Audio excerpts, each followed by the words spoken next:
Hello, hello, hello, everybody. Welcome to an early live stream. My name is Grey Eagle, Sim Pilot. I'm a real world A320 captain, bringing my love for aviation and flight simulation to all you wonderful people out there. How's everyone doing? Timmy Thick.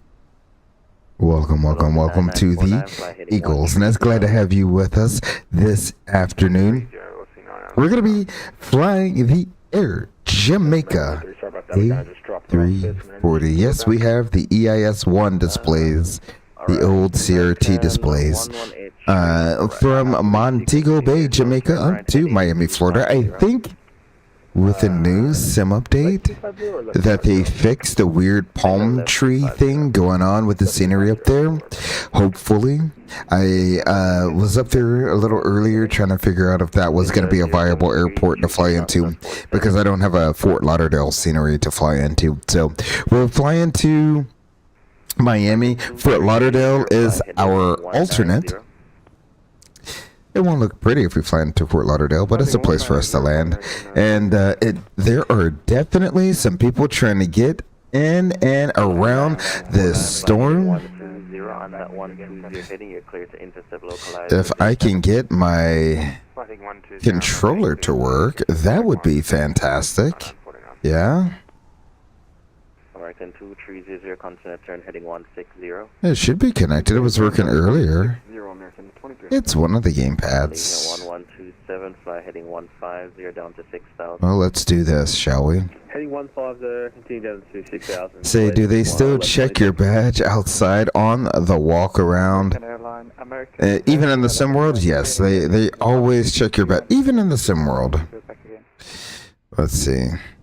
There we go. We'll just do this for now. As you can see, a decent amount of people we have, whoever this is here in the 777. We have a few Americans here. Wow, a decent amount of Americans here. 1, 2, 3, 4 Americans. Some guy in a white plane. We have a Spirit Airlines flight as well. We have a decent amount of people. This is annoying me that this is not actually doing anything. Let's see. Everything should be set up the same exact way. I have no clue why this refuses to sense my controller. The controller should be controlling. It was earlier. That's how I got the screenshot. He dropped off, guys. Just give him a few minutes. Must be in Jamaica. Well, let's see here. Let's go none. See what that does. Nope. Okay. I'd stay here. He's likely to come back. Yeah. That's on gamepad 1, gamepad 2, gamepad 3. So they're all set up exactly the same. Gamepad 4. Okay. Montego Bay traffic velocity 9949 is now coming established on the localized runway 07. We are 8 miles. That's so annoying, because this worked perfectly fine earlier. Of course, leave it to when I start the stream that I am going to have all of the issues with the controller here. I don't know if it's just like duplicating itself or what. Okay. Super awesome. I guess we won't have any cams for our replay. That's okay. We'll just do some interior cams. We won't do an exterior shot for our replay. We're going to be in the inibuilds, the new inibuilds A340 300 today. Spirit of Jamaica as we leave out of Montego Bay. We have syncs to radar on. I don't think he got offline, but we do have syncs to radar on right now, so we will try to or did he just get off? It seems like they are. So you can probably take off. Oh, yep, he just got offline. Awesome. So there's this beautiful A340 here in the Air Jamaica livery, and having been beside an A340 in real life, yes, this airplane is absolutely massive, and yes, these outboard engines are absolutely hot. You could literally, just like you could literally walk right under it, but the wingtip sits above an Airbus. That's how high it is. I mean, just absolutely look at that there. Absolutely beautiful. I-9 has done yet another really good job of modeling another fantastic Airbus here. Hopefully, we're going to get the 200. We'll have the 300. I really, really hope they give competition to Tolis and Airsoft and make a 500 and 600 variant. I'm really looking forward to that. But without further ado, let's go ahead. Let's get inside the flight deck here. This is going to be absolute mayhem as we start up here. Let's go ahead. We can begin loading up via SimBrief, I think. GSX. I think everything is GSX connected up to date. That's good. Everything should be auto updated. There's no way to import a flight plan from SimBrief. That's fine. We'll request boarding. Those who want to update on speed, there we go. At 60 knots across I hear things happening. I don't know if you can hear what's going on on the VATSIM network there, but some people are having some fun ground speed issues there. So let's go ahead. Let's get our 1, 2, and 3 online. We can go ahead and test the APU. That looks good. Everything else on the left-hand side looks good. Here, we'll go ahead and get the recorder ground control on. We can go ahead and test engines 1 through 4. Excellent. The hydraulic panel is all set. Our fuel is set for now. Batteries all look good. We have batteries 1, 2, and the APU. We'll just leave that switch on battery 1. That looks beautiful. Coming on down to the air conditioning panel, we'll turn it down just a little bit. I don't have the bleed air on yet, but we'll go ahead and get to that here in a second. Engine anti-ice, or the wing and engine anti-ice panel looks good. Probe window heat is an auto. Pressurization is an auto. Everything looks good there. Our lights are all set how they need to be. Let's go ahead and get that APU on. Beautiful. Emergency lights are armed. Our PA is out and to the 3 o'clock position. We are in data for VHF 3 here. Our cargo air conditioning looks all good. Cargo smoke detection is all set there. Ventilation panel is checked, and the engine manual start is that all looks good there. Coming on down to the glare shield here, left to right, everything extinguished. Last altimeter was 0998, so that all looks good. We're in.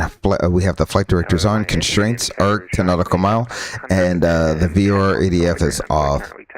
We want to be in heading and vertical speed, displaying digits or dashes in the FCU here. All the other push buttons extinguished. First officer's EFIS, same thing. Constraints, flight directors on, 0998, and we're in arc to nautical miles with the VOR ADF off there. All the other push buttons are extinguished on that side. Coming down to the main instrument panel, if we look down here, you can clearly see the difference between EIS 1 and EIS 2 if you've seen any of my other streams. Most of the displays in the other streams, in fact, all the displays are EIS 1s, or EIS 2, sorry. So the EIS 1's a little different there. You can see the curvature of the screen. Kind of hard to tell, but you can kind of see the curvature of the screen. And another weird thing with the EIS 1s, if it's early in the morning and it's been cold out, they'll be black and white until the monitors warm up, and then that's when the color kicks in. Another interesting little quirk with the EIS 2 displays. I do like the weathering that they have on the tray table, the foot pedals there. Nice little weathering effects there. So we can go ahead. Oh, nope. Let's go ahead and get our attitude indicator gauge there. 09098. There's been a weird bug that I just noticed. These two altimeters are not the same for some reason. If I put one, if I leave them both the same, eventually we're going to get an ECAM pop up saying nav disagree or the altimeter disagree. It's kind of weird. I don't know why. They're both the same altimeter setting, so I don't know what that's all about. Upper and lower ECAM displays in the correct orientation. Any skid noticeable steering is on. Landing gear indicating down through green. Landing gear is down, no red arrow. Triple green on the indicator here, on the triple indicator here. We have our ND on the left, PFD on the right for our first officer there, coming on down to the bottom here. Let's go ahead and go to, let's go back to data, aircraft status. We have the CFM56 C54 engines. It looks like a current database, at least for one more day there. We can go to a net, doing a net request there. We have the VETs and frequency up, at least for now, and it seems like there's a bunch of people trying to get on it or get in. So we'll continue to monitor this frequency. Everything here looks good. Coming up to the center pedestal here, you see how we have the nav arrow. That's so weird. We're indicating the same thing up top. So I don't know why that's happening. We'll go ahead and clear that though. Not worried about that. We'll go ahead and recall. Watch 2 aircraft try not to crash. Yep. Okay. I don't care about that. We will clear that. That looks good. Our trim should be at about showing 5 up. That's interesting. I hope that changes. But yep, okay. All of my throttles are calibrated. Engine masters are off. Engine mode is norm. Our flaps are up. Speed brakes are disarmed. Park and brake is set. If we want, we can go ahead and do the accumulator check. Oh, now you're gonna sense it. Let's see if you're gonna sense it outside. Oh, there we go. Excellent. Beautiful. That 777's pushing back now. Look at there. Look at all of these airplanes. Wow. Absolutely beautiful. It doesn't look that bad, at least for now. So that's good news. So let's go ahead and do our brake check here. We'll release the parking brake. I'll depress the left brake. Press it back down. That's not working. Okay. Whatever that is. That did not test as it should. That's quite all right. I'm not going to knock them on that. On the first officer side, database is the same. Go ahead and put you on init there. Excellent. Frequencies are set up how I want them to be. And we do not have an ATC squawk code. So 2000 it will be. Since the center controller got offline, there's no auto ATC now. Do they still? Yeah, okay, I said that already. Thank you, dummy thick. Yeah, they're always going to check your badge when you do the walk around. Typically, there's like, wow, are there just people standing in the jet bridge? Oh, that's interesting. Don't mind the gap in the jet bridge there. Do not mind that at all. Alrighty, let's get to programming the FMS. Let's go ahead and bring up our tablet, shall we? Let's see here. I'm gonna blank out the screen real slow like, just to get this to be a size that everyone can read here. 162, 5 mile, final Montego Bay. There we go. That's the one. We'll get this to a size that's going to be a little bit easier for everyone to read. There we go. I think that's going to be more than appropriate for everyone to see. Beautiful. Let's go ahead and import our flight plan from SimBrief. I should have done that before. I do apologize for that. There we go. Beautiful. What I think we're going to do is we'll do the SID. I think if we do the Elutu 5 and we take out the halls, we should be able to intercept the airway up to Altlib there. So that's what we can plan on doing. Runway. Beautiful. I'll try and set that there. We can go ahead and clear that. We're going to be Air Jamaica 3318 from Montego Bay, Miami. Palm Beach is the alternate cost index of 15. That all looks good there.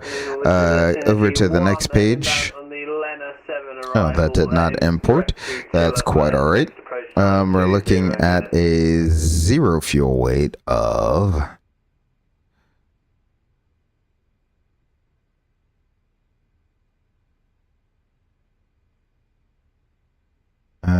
where is it? I may have scrolled past it. 326.1. And a 0 fuel weight. Oh, that's fun. An MD-80 just crashed. GG. GG. Alrighty. What's our CG going to be? That's the biggest thing.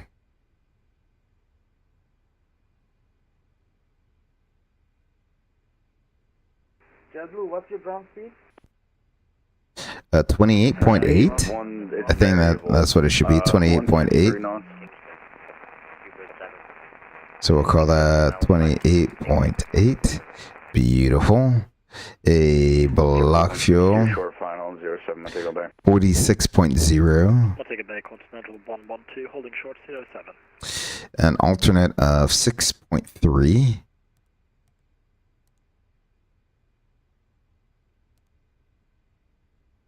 And a route reserve of 0. Excellent. We'll depart off of Montego Bay runway 7. We'll do the Lutu 5 halls. I think halls is going to be the one. Yeah, halls. Right there. There we go. We'll insert that. Winds are 070. Constant 33, gusting 72. So from halls, that's not what I wanted. From halls, Great. I want this. What did I say it was going to be? Oh, over here. I could just, let's go ahead and do that. And do that. So there's halls. And if we do the, I think it's low IFR. Well, Harry, but we're safe.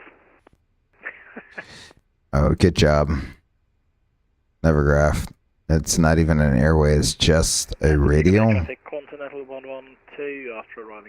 It should be. They just don't have the Victor airway. That's kind of weird. Why is some brief weird like that? Or why is this weird like that? There's no airways listed. That's why I wanted to go. Enter out my map. Nope, that's not what I wanted. Charts? What's that? Mike 347. Let's see if that takes us to Atlib. Or Altib. So we would go Mike 347.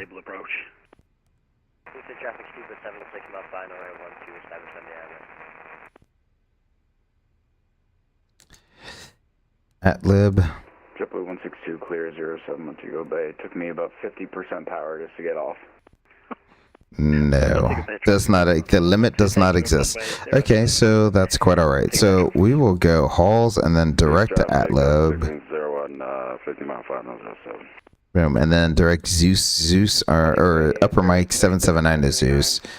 Zeus for the arrival into Miami. Let's go ahead and see what the arrival is into Miami. Runway 12, Kingston traffic. The ATIS is showing. Oh, we have VetSim online in Miami. They're using 2.6, so probably 2.7. So we'll do the ILS to runway 2.7. 2.6. Uh-oh. Okay, there's 2.7. So we have the 2.7. Vice 2. Zeus. And that will be it. We'll go ahead and insert that. I'm not going to insert everything else there. Oh, everything kind of connects up. There we go. Beautiful. Let's go ahead and go back to init wins. Can we do a win request? Yeah, we can do a win request. We'll go ahead and request that one more time. Over to performance. Get rid of view. Let's see what our performance is going to be out of here. I'm going to do a force toga. Let's see, 372.9 is what I have. Optimum flaps, air conditioning on, anti-ice off. We're going to force toga, and we got toga 129, 133, 141. It's going to be a flaps 1 up 4.7. We're going to send that to the FMGC. Beautiful. And we're going to confirm that takeoff data. Excellent. Next phase, and next phase we will do a 290 knot descent. Secondary, okay. They want the slant in there, 290. INI loves to do the Honeywell system versus the Thales system. I don't know if it's like this in real life, but it seems like Thales is a little bit more user friendly when it comes to inserting things. Alrighty.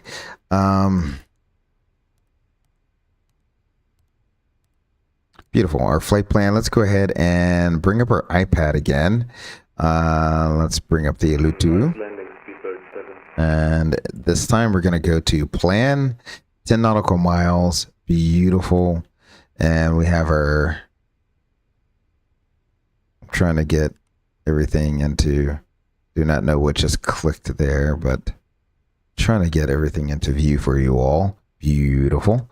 Alrighty. So we have, we're going to go out to Otesu. That's what that looks like. Then from Otesu, Alutu at or above 1,300 feet. Then we're going to continue on to Halls. There we go. Halls is going to be at or above 5,000 feet. We'll continue all the way out to Altlib or Alttib. And then from Alttib direct to Zeus. And then Zeus is going to be the transition on the Vice to arrival. We're looking at 476 miles. Here we got 479. That is good enough for me. We can go ahead and put that back in ARC to nautical miles. There is no ATC online, so we can put our cruising altitude of, wow, 40,000 feet. We'll see if we get that high. It is an A340. We are fairly light, but we'll go ahead and dial that on in there. Beautiful.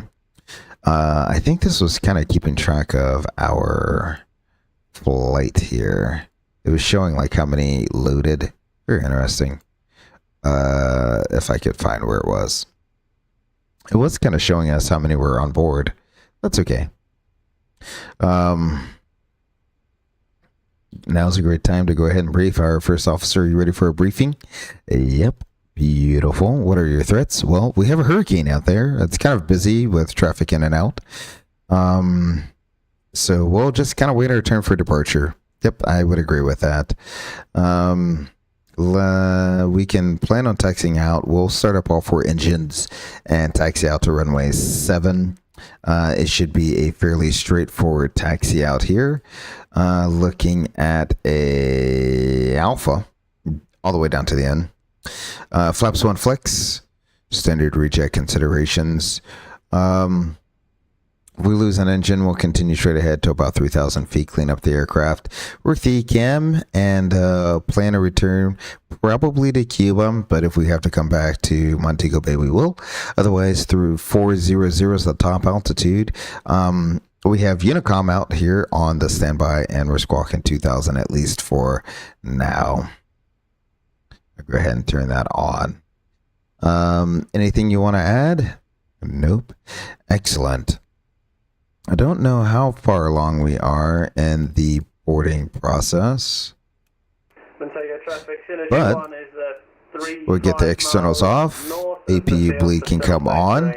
Beautiful. Left-hand downwind runway. Fasten seatbelt sign can come on. Montego. Excellent. Lastly, let's check our. It's interesting. So, and I don't know if this is like how old the software is, but you usually don't get like a please wait screen. It's still pretty responsive on the EIS ones. So you don't have to worry about waiting that 1 or 2 seconds. You don't get that please wait screen there, but it is what it is. I'm not going to complain about that. Maybe it was like this in the older variants of the EIS 1 displays, but it's actually pretty responsive, the displays.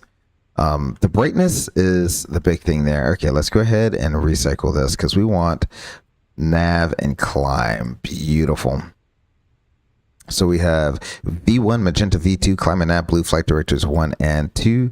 And do they have the oxygen? Oh, interesting. They only have the one here. I wonder where the other mask is. Is it back here? Nope. Where's the other mask at? There's one observer. There's the other observer. So one right there and then one right there. Okay, cool. That's where they are. Alrighty. We'll just do our normal before start checklist. Recorder ground control is on. Flight forms and maintenance log on board reviewed. Ran ship. And Delta 60. I have no clue where the tail number is, but we're in. Oh, there it is. Ran aircraft. Juliet Mike Papa. Fuel quantity.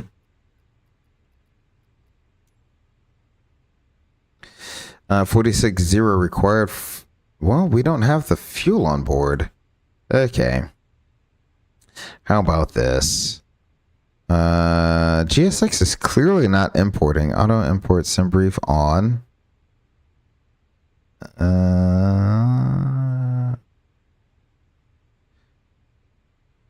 Okay.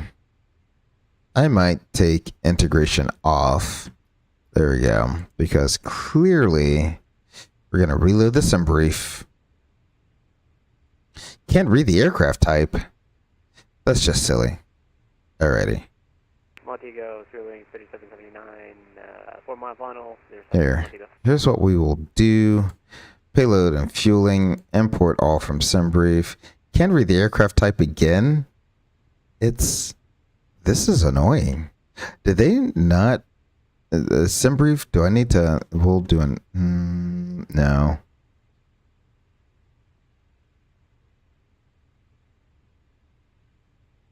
Need 46.0. There it is. Planned live. We'll do an instant load because reasons. Did that instantly load? Yeah, it did. Cool. So it's 26.6. We'll update that here in a second. Actually, let me go ahead and update that now. So 26.0 optimal. Okay. I'm surprised it's not calculate. $26.7. We'll send that to the FMGC here. It's going to be up 5.3 now. Performance. There we go. Beautiful. Yeah, that looks good. We can do that. I'm not mad about that.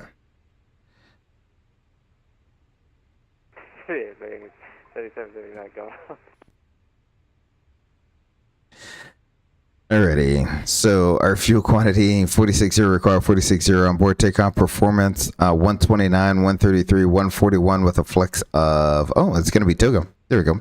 Beautiful. Oxygen is checked. Seatbelt sign is on. ECAM checked. Park brake is on and checked. MCDU set. Altimeters we have 09908. And the departure briefing is reviewed. The before start checklist is complete. I have no clue how many people are on board. I just know we have people on board, I think. Can I close the door? Oh, it's on this side. That's why I can't close it. There we go. This is very confusing. All right, so I have my view set up. Beautiful. That's of a jetway. That's quite all right. We'll put, I'll turn terrain on ND off. We'll leave this one on terrain on ND. We'll have the radar on the other side there. Let's go ahead and get our beacon light on. Back to our doors page here. We want to close up everything and prepare for departure. So GSX, yes, I know you're in remote control.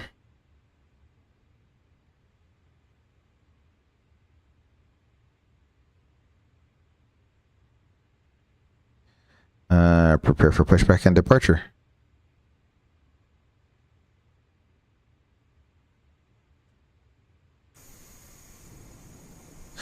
Let's see. Is it preparing? Alrighty. For some reason it's opened all the doors here, even though I really only need the middle door open. I don't know. Maybe I need to update my GSX profiles here. Let's do integration off because that menu is starting to annoy me a little bit. Montego traffic, Sergio 1 entering the arc. Alrighty, Montego Bay. Montego Bay. Let's go ahead and we'll go to ground equipment, close the door, close the door. This door's not open, but these two doors are open. That's so weird. 15,500 Montego Bay. And let's go ahead and toggle the jetway. Hopefully that moves the jet bridge. There we go. Jet bridge is moving. Let's go ahead and arm the doors. Everything's red. All the doors are armed. 2, 4, 6, and 8 doors armed. Beautiful.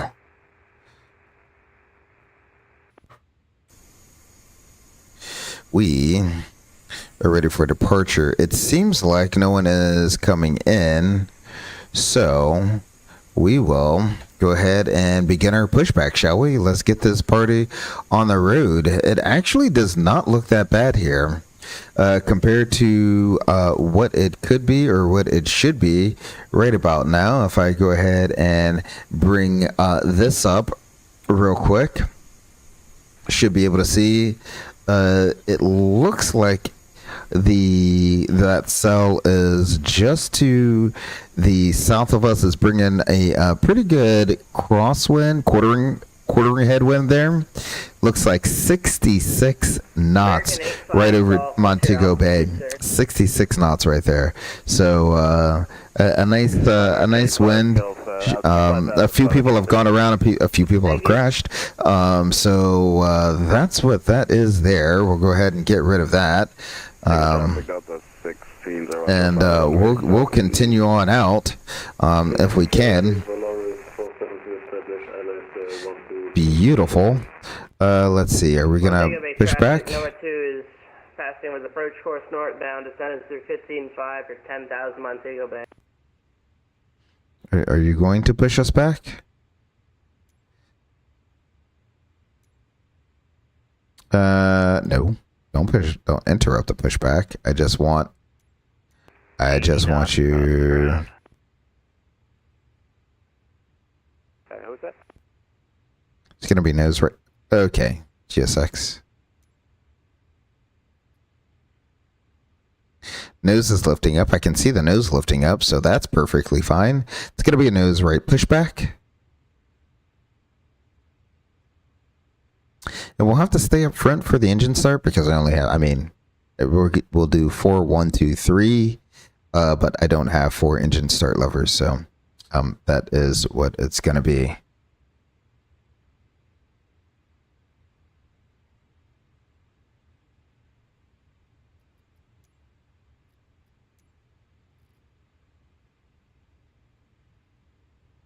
Continue pushback.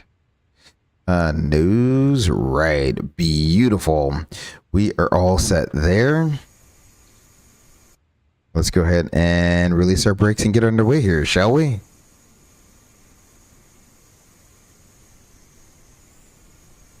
NOAA 2 is passing on Moxie at 10,500 to the right of the field, Montego Bay. Beautiful. Look at this airplane. Absolutely stunning.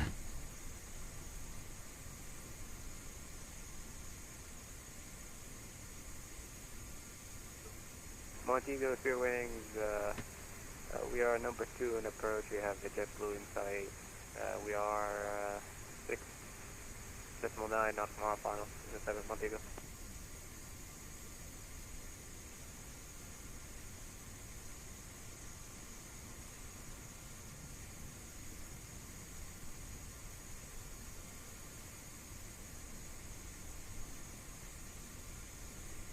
And Montego traffic, I just want to let you know the Delta A321 that was on final seems to have crashed and disconnected on the runway. Rip. Montego Bay, NOAA 2 starting. The second person thus far who has either crashed or disconnected trying to get in here. That's why we're leaving here. We're going to be departing instead of arriving. Especially since this is my first time flying the A340. So I haven't even had a practice flight with it thus far. Whatever you see is me learning the aircraft live in real time with all of you. There we go. Almost done with the pushback here. Beautiful. We'll go back inside to set the brakes. They're lowering the nose. I can see the nose lowering now. We'll start engine 4, then 1, 2, and then 3. Montego, Fear Wings, 4 mile final, 4.7 mile final, ground speed 88. Montego. Look at the grass just blowing in the wind there. Absolutely insane. JetBlue going around.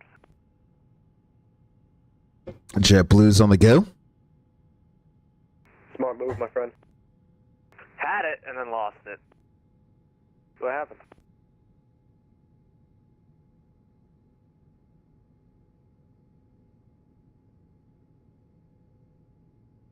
Montego traffic, American 9601, pushing back to the stand.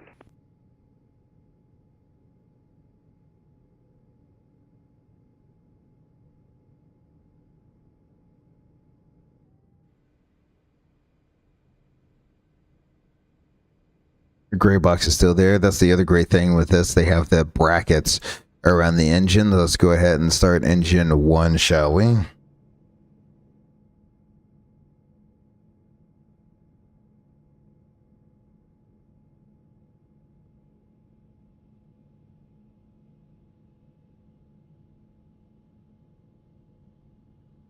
Kingston traffic, Continental 112, inbound runway 07.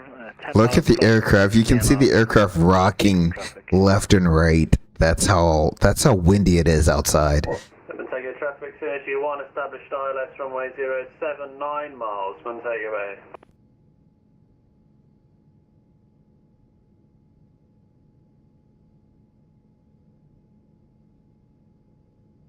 Beautiful startup.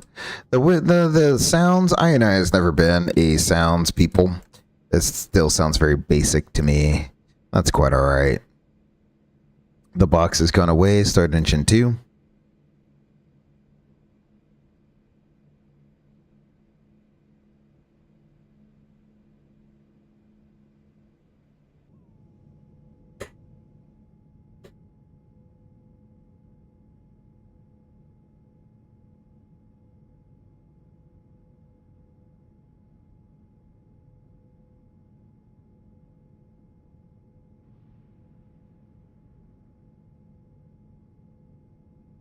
The nice thing about these super tiny CFM 56s is they spool up really, really, really quickly.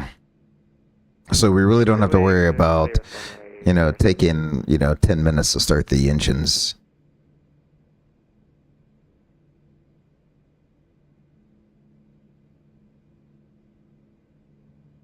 Alrighty, and lastly, we can start engine 3.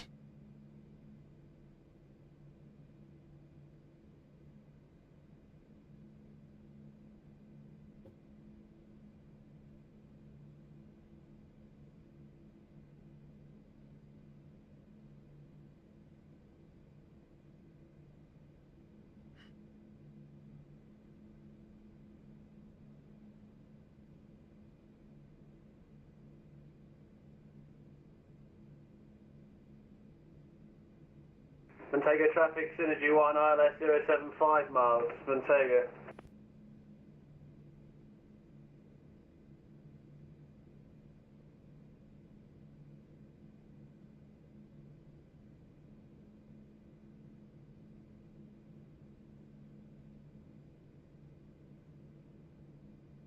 Beautiful. 4 great engine starts there. Let's go ahead and go flaps 1, shall we?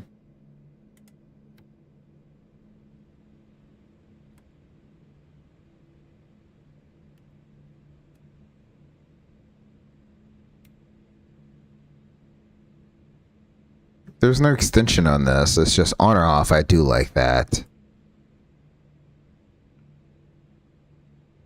Normal status message there. After start checklist. Engine anti-ice, we don't need status to check, and the rudder trim is at 0. The after start checklist is complete. Let's go ahead and do everything right here, shall we? Montego traffic, American 96. Full up. Runway 07 via Alpha, Montego traffic. Full down. Neutral. Full left. Full right. Neutral. Here comes the rudders. Full left. Full right. Neutral.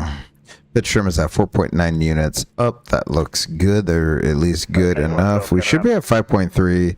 So let's go ahead and move that up a little bit to 5.3. Beautiful. Predictive wind shear we will turn on. We'll get the radar on when we get closer to the runway there. And let's go ahead and do our takeoff config test. That not hit. Beautiful. Excellent. Let's run a before takeoff checklist. Flaps, 1 planned and 1 indicated. Takeoff data and speeds are all checked. Our weight is at 371. I'm so used to saying 1. 371.9.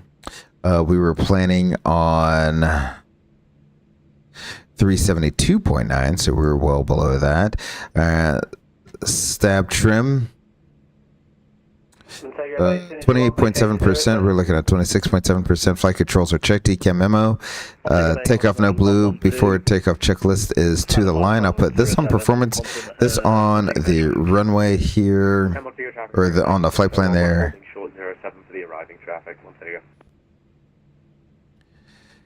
Montego Bay traffic. Your Jamaica 3318 will be taxiing runway 7 via Alpha. Montego Bay traffic. Beautiful. Let's go ahead and get our TCAS going. Excellent. We're clear on the left and clear on the right. Oh, that's so insane. All 4 engines going. Look at that. JetBlue is number 2 in arrival.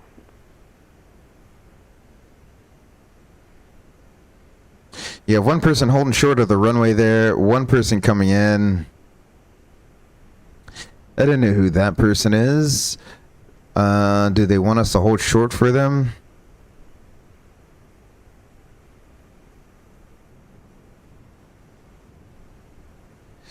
Let's see.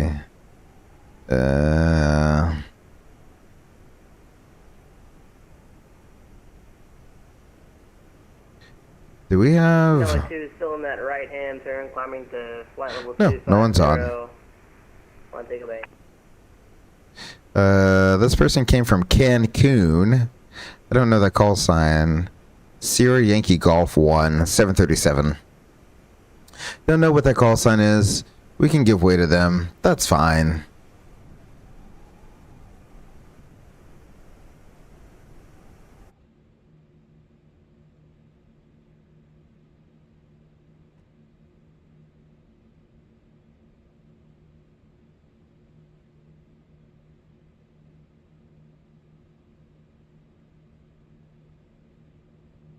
We'll do this early. Montego Bay traffic, Continental 112 short. Flight attendants, prepare for takeoff. So that we don't have to worry about that later on in the flight. Or later on in our taxi here. As you landed a couple of minutes ago, just a weather report for everyone. I had a pretty stable 40 knot headwind, slightly turbulent in the last 200 feet.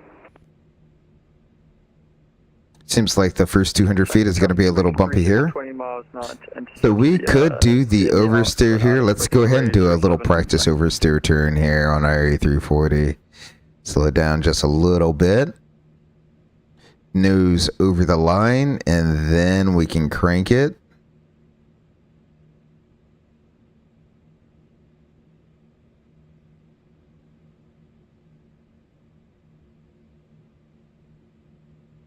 I lost all my momentum there. That's quite all right.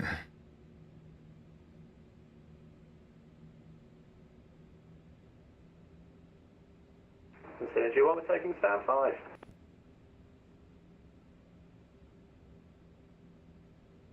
Well, that Atlas 777 is very.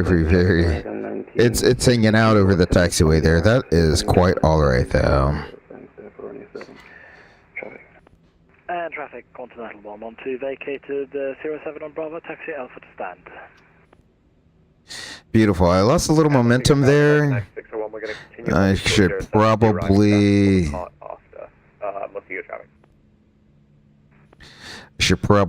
let that get myself a little bit further over the line before I make that turn. Let's go ahead and look out over our wing here. All the traffic in Montego Bay. Beautiful. Yikes. And the reason why we're doing a toga takeoff versus the flex takeoff is just because the way the wind is, you do not want to risk doing the flex takeoff. Just do toga, get all that power out of your engines, and get on up and out of here. So that's one of the reasons why we'll be doing a toga takeoff. Usually, you know me, I kind of do the flex takeoff. There's our JetBlue right there. So one way departing 07 ahead of the traffic. Montego traffic. Wish us luck. We won't do our wing view as we pass this Atlas, just because it's kind of hanging out over there. That's okay. Thanks for traffic, American 2162, 20 miles east west of the 13th DMA arc for the Atlas 07. Thanks for traffic. We'll pretend Atlas isn't there, and they're 777.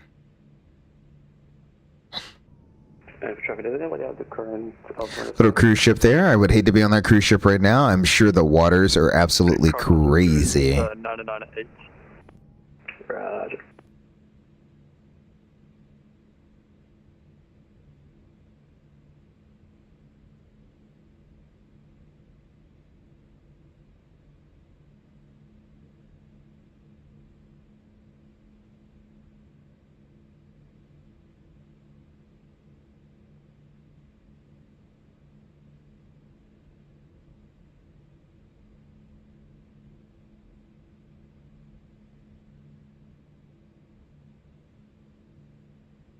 Thanks traffic, Jamaica 36 intercepting the DME arc now, 15 miles till final ILS 07. Thanks.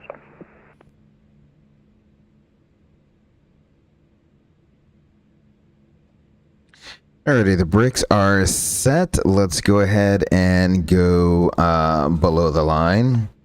We can go ahead and get our radar on. Runway and FMS, we have runway 7. That is checked. Minimum takeoff fuel. 44.7 required, 45.2 on board. Flight attendants notified. Engine mode is norm TCAS. In fact, let's go ahead and go ignition. TCAS is TARA before takeoff checklist is complete. Let's go ahead and see. There are a bunch of people on final here. We have an American 31.54 on short final here. After them is an American 85 Golf. So we will wait for American 85 Golf to land, and then we will begin our takeoff here. Let's go ahead and see if we can catch their landing.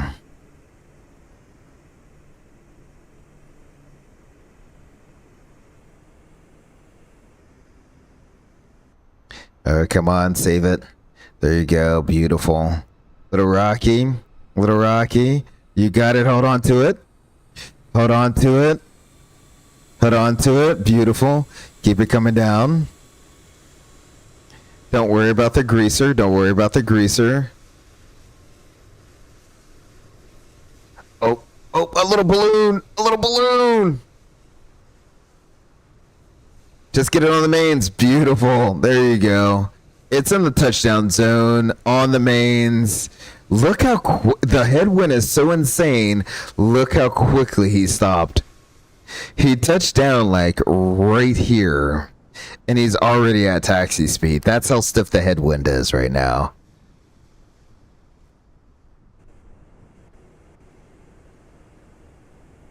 Alrighty, we have one more American coming in, and then we should be able to get out after that, I think.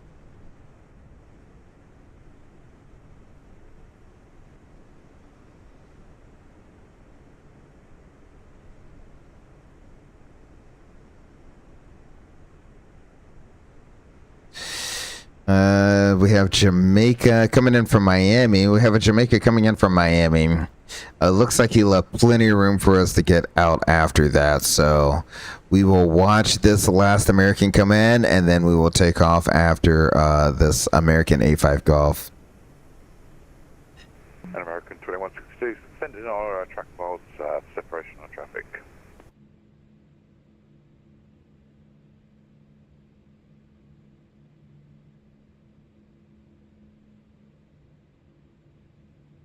Sanctum traffic, Jamaica 36, establishing localizer now, ILS 07, Sanctum.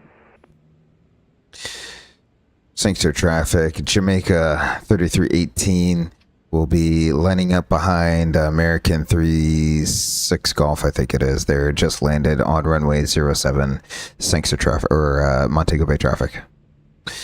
Excellent. Sanctum traffic, American 1962, about 7 miles from intercepting the arc for the ILS 7, Sanctum traffic. Beautiful. The 7-3 that just landed, don't know if they have a different scenery, but they landed well in front of the runway there. Bay traffic, American 9601, we're having engine issues. We're going to make a left turn heading 300, and we're going to come back around for 07. Alrighty.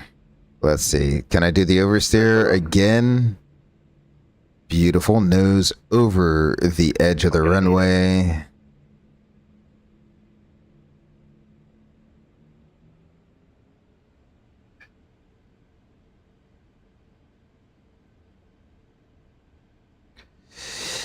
Aviation Geek Benashville, howdy, how are you doing? It looks like that 7-3 has cleared the runway there.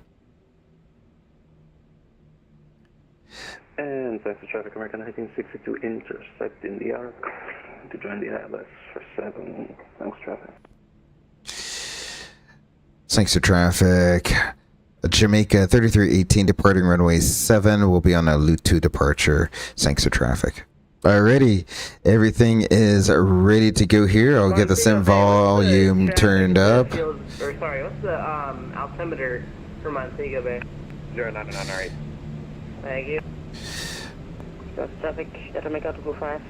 Joining the ILS on 07. A little bit more to get it up to 50%.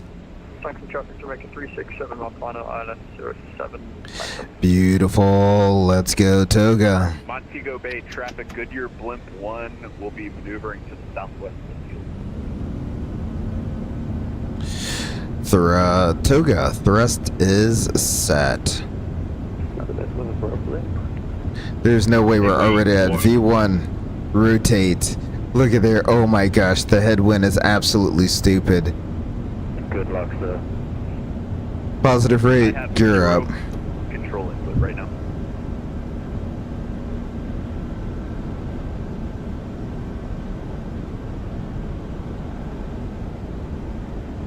At Montego Bay traffic, American 9601, we're going to continue that left turn heading to 30.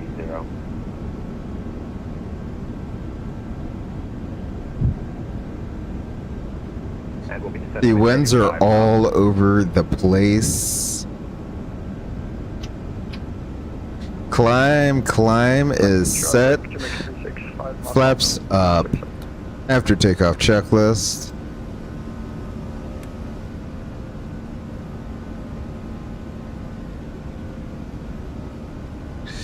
Thanks to traffic. Jamaica 3318 is 2,900 climbing on the Allu 2 departure. Last call. Jamaica 33. Or sorry, thanks to traffic. Wow. The winds are literally all over the place. It is insanely hard right now to try and keep a stable airspeed. I'm just trying to keep it in a region that's not going to be too bad. I'll bring the sim volume back down to a more reasonable volume there. Beautiful. Traffic, Caribbean 225, Iris, now I can see why these people were having such a hard time. Dude, we rotated before we even got to the end of the touchdown zone. Absolutely insane. It's like a 60-something knot headwind. 8,000, we're about 30 miles south of Montego Bayfield.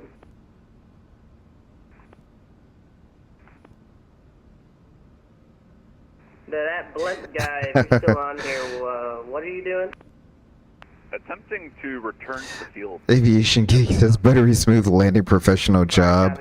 You made the 7-3 that landed, or the Airbus right in front of that? You said takeoff? Oh, yeah, I mean, holy moly, the winds are all over the place. I don't have a side stick cam, but I can promise you my side stick has not been still since the second we lifted off the ground. VFR it is. VFR if you're brave enough. Anything's VFR if you're brave.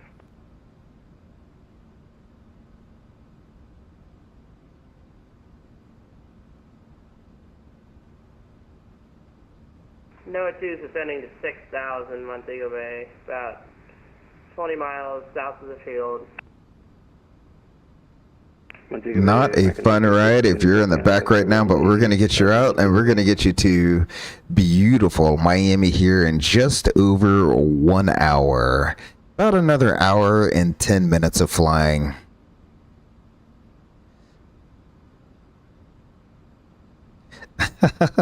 You said rookie mistake. That's all good. Aviation Geek, how have you been doing? Long time no see in the chat here. Jamaica 36, we're down, vacating runway 07. And also, it's been quite some time since I've actually been to Nashville there. I mean, I feel like it's been well over a year since I've been to Nashville. What we will do is we will go ahead and just select. Let's do a 260 knot climb. Beautiful.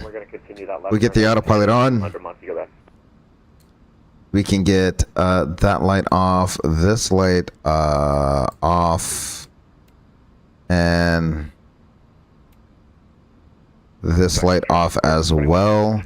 We can go ahead and let our flight attendants know that we are exiting sterile. It looks like there's some sort of who, what, when, where, how? Who's contacting me?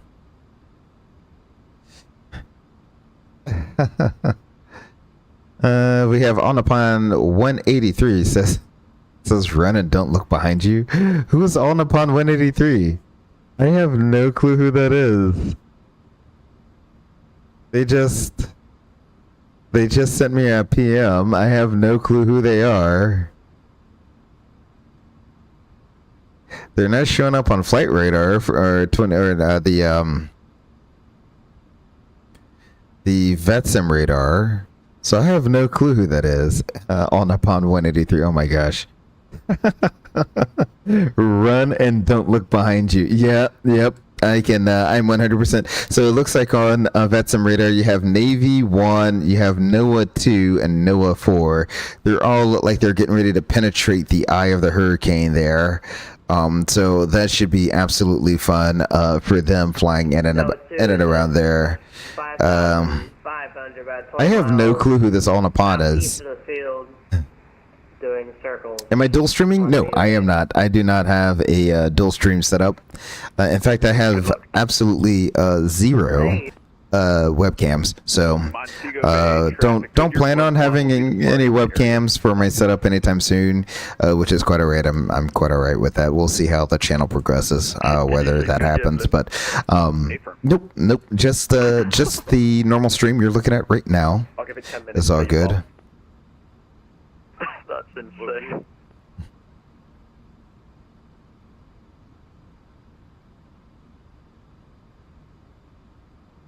I figured at least on upon We're going to be performing a right. on upon would be somewhere in Jamaica. I see no on upon anywhere, so that's just very interesting there. I see a lot of Americans, a few JetBlues, Going to be descending from 5,500 but I see 4,500 no on upon. So that is whoever that is. Thank you for bringing a little humor to my day. Appreciate that. A lot of people, it seems like they're trying to fly into Sangster. I am trying to fly out of Sangster.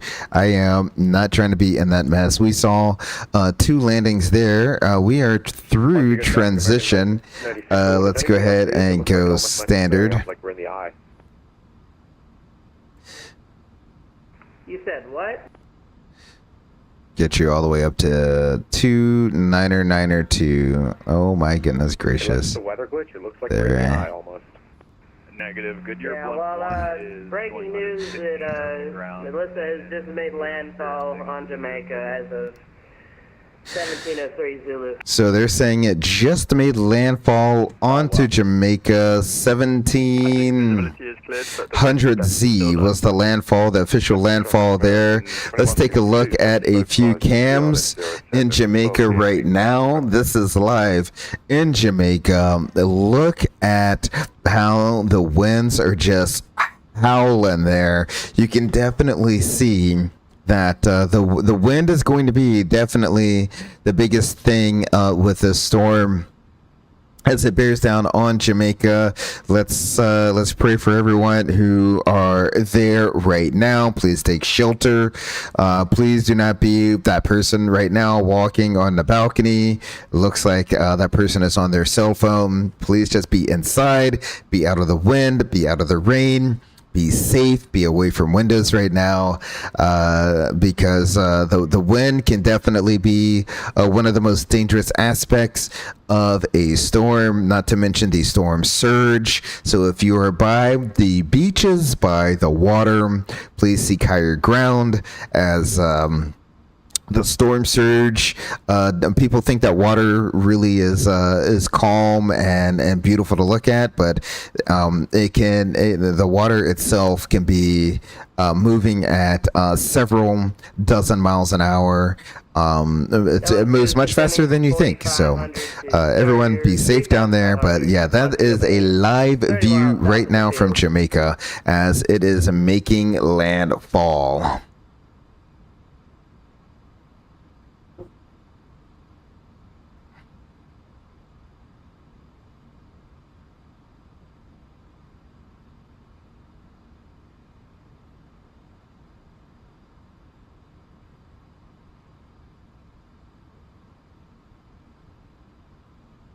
Montego Bay, American 9601. We performed a right 360 and we'll be going in to enter the 07 localizer.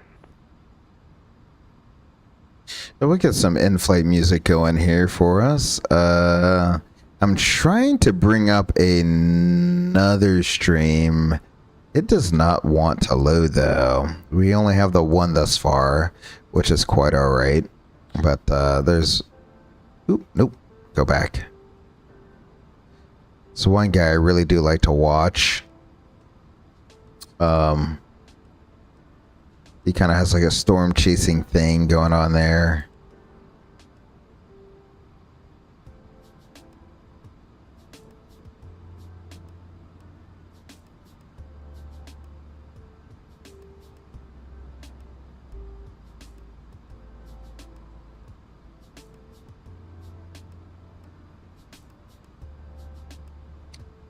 Let's see. Water can be rough. Don't drive through flooded road. 100% aviation geek. A lot of people think that if you see water on a road that you can drive right through it. It can be very misleading.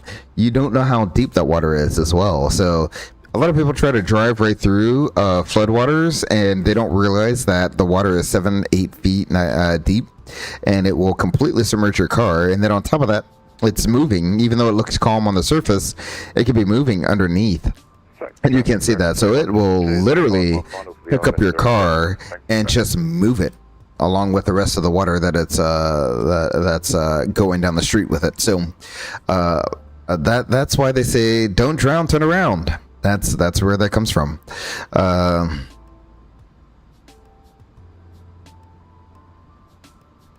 Yep, yeah, that's where the saying you say, you might not get out, turn around before going through the flooded roads. Exactly.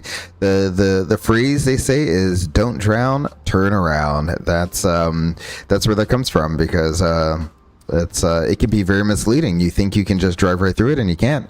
And then you ended up stranded and being picked up by a National Guard helicopter.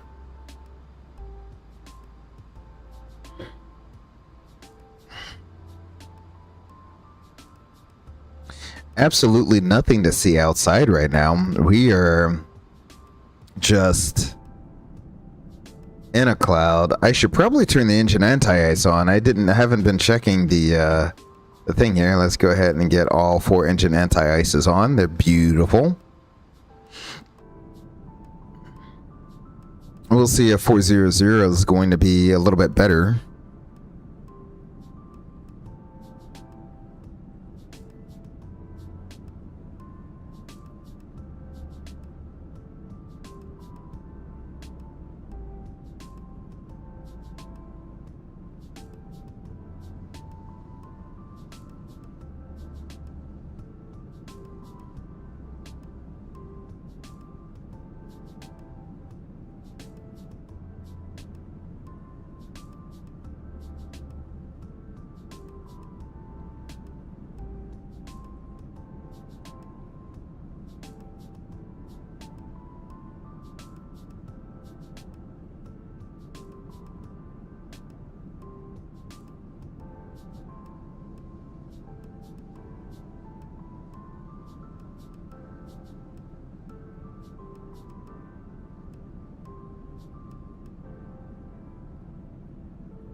Don't drive on potholes filled with water either. I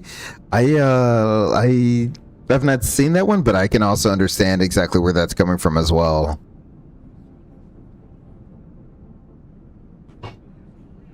Because you never know how deep a pothole is. You never know how deep that pothole is.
We're starting to get above it just a little bit.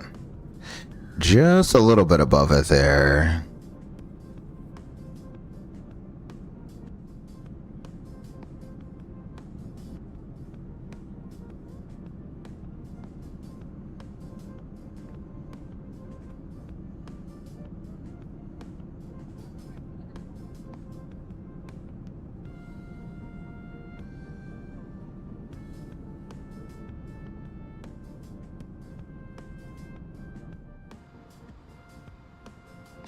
Beautiful. These EIS displays look so realistic. Like, I mean, we don't have grid moors. I don't know why there's a grid moor on here, but they look so realistic to the point that I'm gonna go ahead and bring her. Let's bring that back up, shall we? To the point that, like, even as it's getting brighter out, the displays don't look nearly as bright, which is exactly the issue we have a lot of times with the EIS displays. Is we'll go ahead and put that back in norm. Is if it's super sunny out and the sun's coming in at the right angle, it can wash out your displays. It's absolutely insane to think.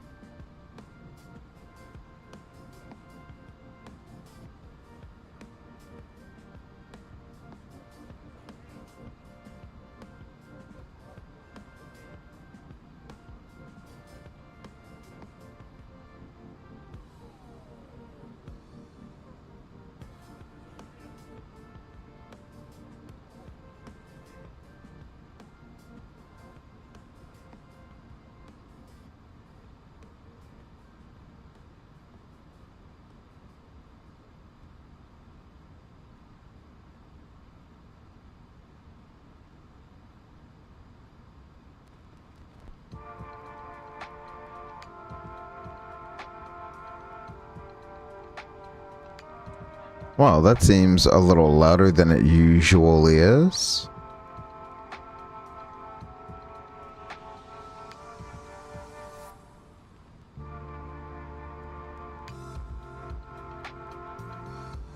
They did have Miami approach on. It looks like just the tower is on now, which is perfectly fine. Should be fairly good to come in. Not a lot of traffic coming into, or I mean, some traffic coming out of Miami, but not a terrible lot of traffic. 3 departures, 1 arrival. So, and I think I'm the only arrival. So, there we go. We should be exiting the storm here in just a little bit of time. In fact, there it is behind us.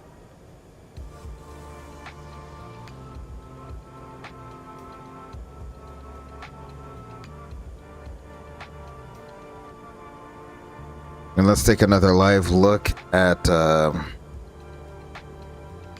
Montego Bay, Jamaica.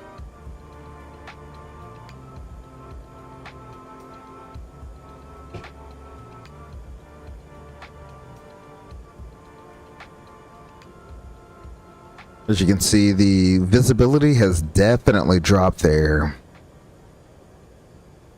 as it's literally probably raining sideways. So one more last view, a live view, sorry, of Montego Bay, Jamaica. As the eye of the storm has, they say has officially made landfall. How true that is, I have no clue. Let's go ahead and take a look here. Yeah, there it is. This is the guy that I usually look at for all my storm needs, whether it is a hurricane, a tornado, or a snowstorm. Max Velocity covers it all. Very good channel.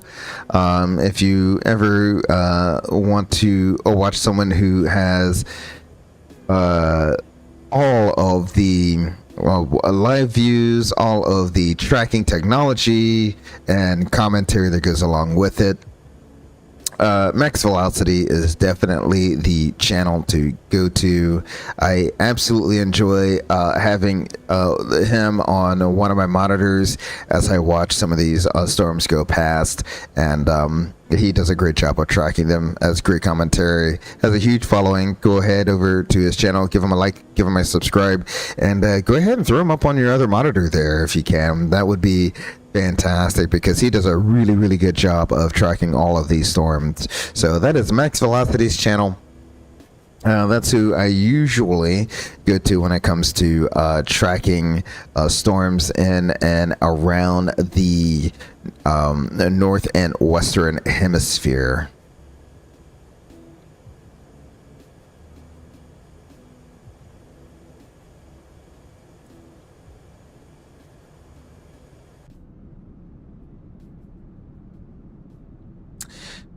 I think we are out of most of the weather here. Minus 46. Let's go ahead and get that engine anti-ice off at this time. Beautiful. You can go ahead and turn that off too. I forgot to turn that off. Let's see. Once we level off, we will have a pretty short cruising sector. So let's go ahead and bring our iPad up at this time. Take a look at the arrival into Miami. First of all, let's go ahead and pull the current weather. VetSim is 24 minutes old. 2980 is the altimeter. And the winds are 010 at 4. They're using 26 left, right, and 27. So 27 should still be a good runway. Here, let's go ahead and go to plan 10 nautical miles. Beautiful. And we'll bring you off to the side.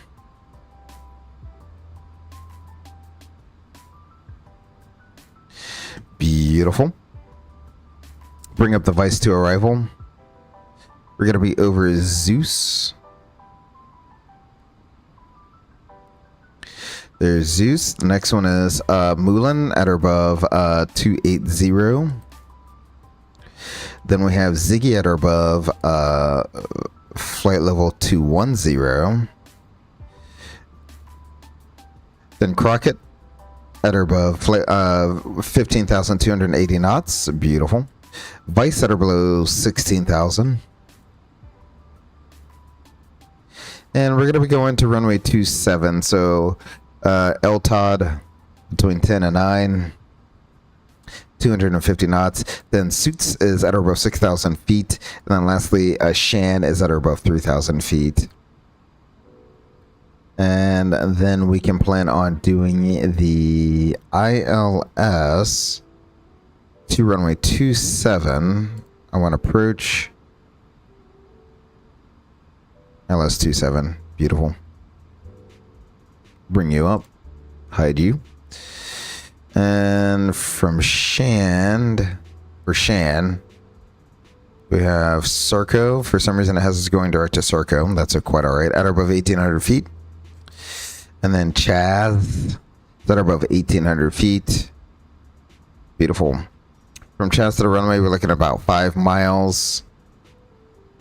3-degree glide slope on a 272 course. Yeah, that all looks correct.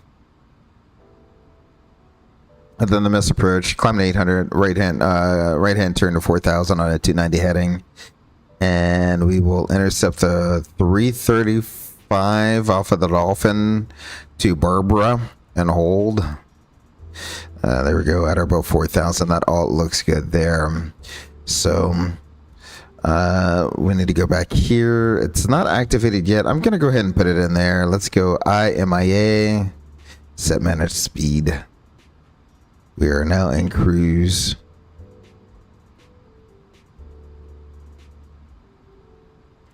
Or cruise at 8.4, why not?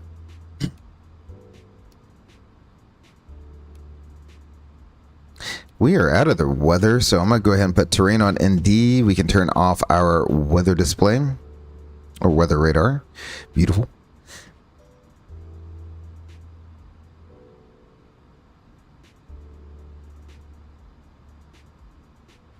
You said you bought 4 Michelin Defender Series tires wow. So stay away from puddle. Yeah, that's, I mean, I mean, when you start buying tires that cost that much, you kind of want to take care of them. Did you get the insurance policy on them just in case anything happens? I like going to a place called Discount Tire. Any tires you buy from them are already covered over their insurance policy. Pretty much anything other than a nail in the side wall of the tire, they will replace that tire for free. That's one of the reasons why they have such a huge following. A lot of people like using them. They take care of their customers in that aspect. So I really do like it. That's usually where I get my tires from.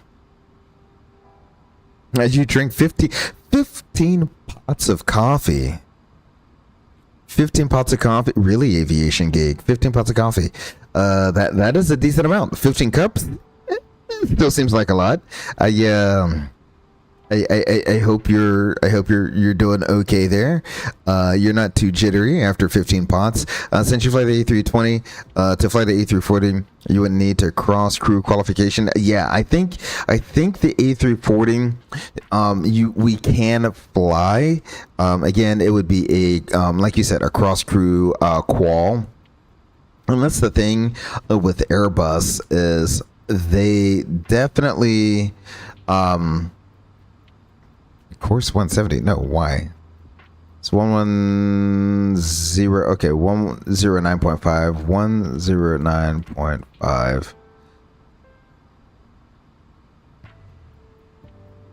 Okay.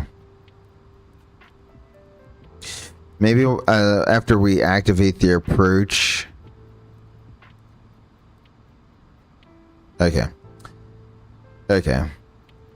Remind me to come to this page after we activate the approach. I do not know why this is refusing to come up.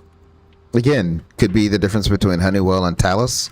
But yeah, we'll go ahead and put that in there. Remind me to come back to that page later. We'll do KMIA runway 27. And performance, we'll go next phase. The weather there. No, I didn't buy the insurance, but the tire manufacturer has a lifetime warranty. I've had my tires almost a year, and people tell me they still look brand new. That is fantastic, and especially if they have the lifetime warranty on them. I mean, that's as good as the insurance policy that most of the tire places, quote unquote, sell you. That's a good policy there.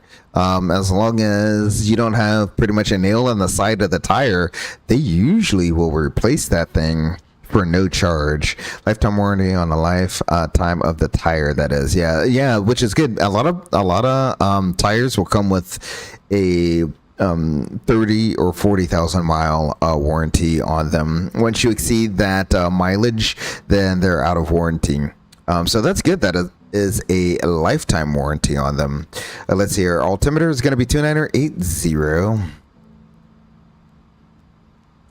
Our temperature is going to be 31 degrees. And our wind is 010 at 4. So not too bad of a wind. I'm trying to hit 0 there. Beautiful. And the minimum's 209. We'll use full and low. Beautiful. So that is all set. We are set for our descent phase there.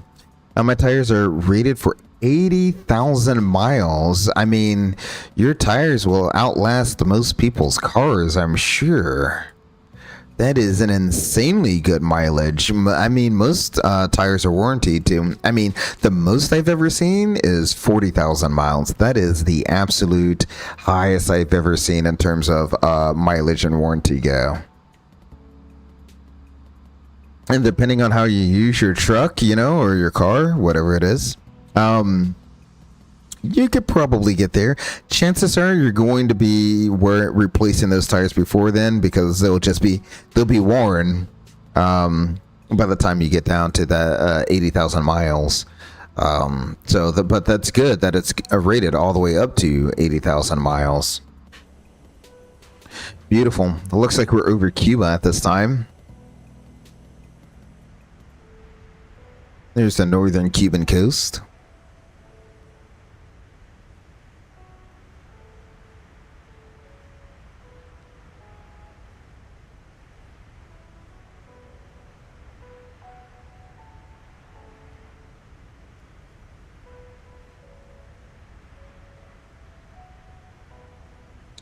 Do they rotate airplane tires like they do? No, they do not rotate those tires. Those tires say that they... Well, you also got to think of it like this Aviation Geek. Those tires on airplanes, generally, you don't need to rotate them, simply because the nose wheel tires are the only things that are turning. So those are the ones that are taking most of your turning wear and tear, and they won't swap those left and right side. So those pretty much just stay the same. The mains, they're just along for the ride. Most of their wear and tear comes from landing and braking. Usually what'll happen is once you get down to the wear indicator on one of the tires, what they'll do is they'll just replace that specific tire and keep on going. They do not rotate the tires around like you would a vehicle. So no, in that aspect, no, it is not at all. Those tires are not, in a lot of aspects, those tires are not at all similar to vehicle tires. They have what appears to be tread marks, but those are not tread marks. Those are just wear marks on the tire, so that you can see when it's approaching time to change that tire. And once you get that tire nice and smooth, then you only have so many landings before you have to change that tire out. And usually they try to get to that before it gets all the way to a tire being perfectly bald. And to save money as well, what happened is they will typically retread the tire. So they'll send it in, have it retreaded. I think the maximum number of times it can be retreaded is 6, and a lot of times you can see it's chalked right onto the tire, so you can see how many times it's been retreaded. It'll say 1, 2, 3, 4, 5, or 6, and every time you retread it, it's less and less and less and less and less landings that you're allowed to do on that tire. So yes, they do. That's one little cost-cutting way. Instead of buying new tires all the time, you can retread it and get more useful life out of the tire. But no, they just replace the tire when it's time to replace the tire. My vehicle has 210,000 miles on it. We'll be happy if I get 90,000 more miles on it. Out of it, you only paid $5,000 for it. Wow, that's really good. That is a solid vehicle. I have no clue what vehicle that is. That is solid. That is solid. If you get another 90,000, if you can make it to the 300,000 miles. When you make it, let me put it like this. When you make it to the 300,000 mile mark, you have to take a picture of that and save it. Because not a lot of vehicles are designed to do that nowadays. So when you make it to the 300,000 mile club, go ahead, take a picture, save it, so that you can say you drove a vehicle all the way to 300,000 miles with the original parts, meaning the original engine, the original transmission, and really those are the really two big things. If you can make it that long with original engine and transmission, wow. But a lot of people, they don't take care of their vehicles. Get regular oil changes, transmission fluid changes, all of that stuff done. Make sure everything is well taken care of. Your spark plugs are taken care of. You don't have any leaks going and any gaskets or anything like that. As long as you take care of all of the small components of the engine, your engine is going to last you quite a long time.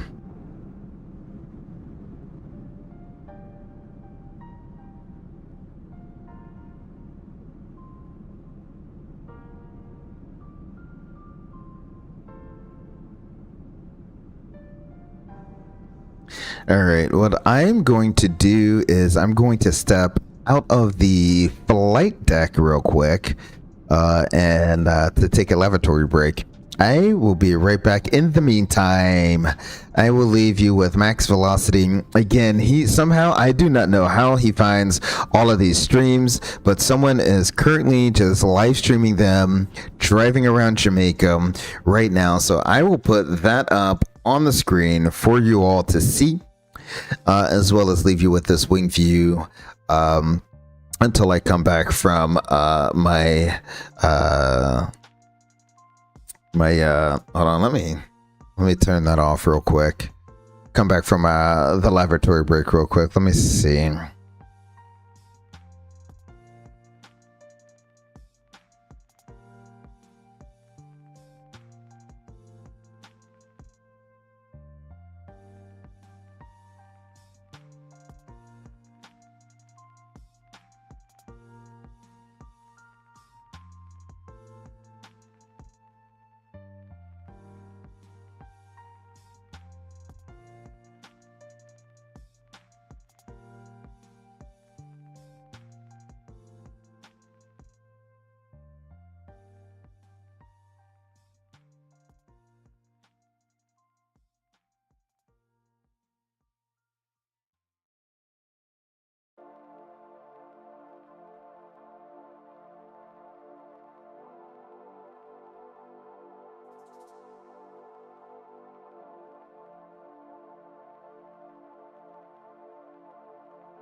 All right. So I'm back, and I have no clue how he gets all of these feeds, but it is absolutely amazing the people that will go out and drive around in a storm, whether it be a hurricane or a snowstorm.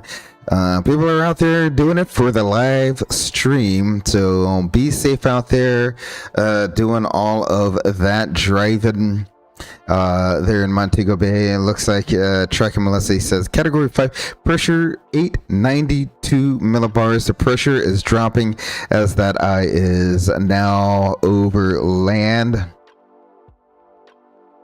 We're back here. Let's check up on where our top of descent is. Beautiful. We're rapidly approaching that. Let's go ahead and check up on the bottom side of our star here. 3,000. Let's go ahead and put 3,000 in there.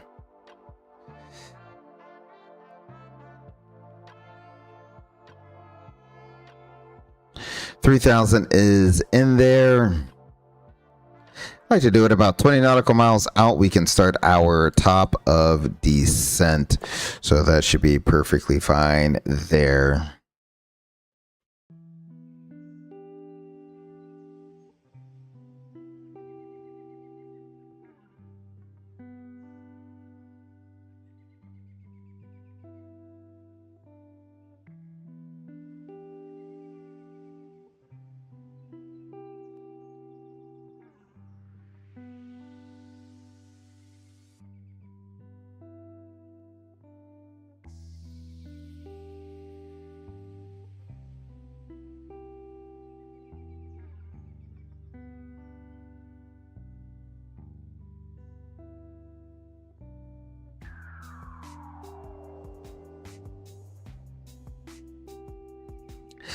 You said it is a 2012 Kia Forte EX. Yeah, bought it in 2019 after getting rear-ended. I am so sorry you got rear-ended on the interstate there. You were stopped in traffic, as you should have. You probably should have been, you know, if there was a proper traffic jam. Just, I almost guarantee you someone was distracted driving and that happened. Because how else do you run into a stopped vehicle in traffic? That seems like the most logical answer to me. A guy I know has a 1994 D21 Nissan two-wheel drive pickup truck, 386,000 miles on it. Original engine, original transmission, and not burning any oil. What a bulletproof car there. That is absolutely insane. Almost 400,000 miles on one truck. That has to be some sort of record. That has to be some sort of record. My mechanic said I won't find a vehicle that has that tight of steering with the same mileage as my vehicle. So I'm guessing he thinks it's doing great. That's always great to hear from your mechanic. It's always great to know that you have a pretty solid car, and hopefully that your mechanic will be taking great care of your vehicle for years and years to come there, Aviation Geek. Glad to hear that. Oh, I did not want that. Let's go back inside. I want to see if we've reached we're getting pretty close to my 20 nautical mile ring for our top of drop here.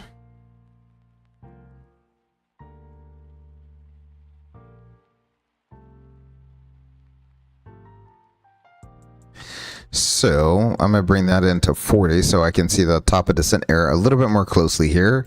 And as well, let's go ahead and manage up our speed.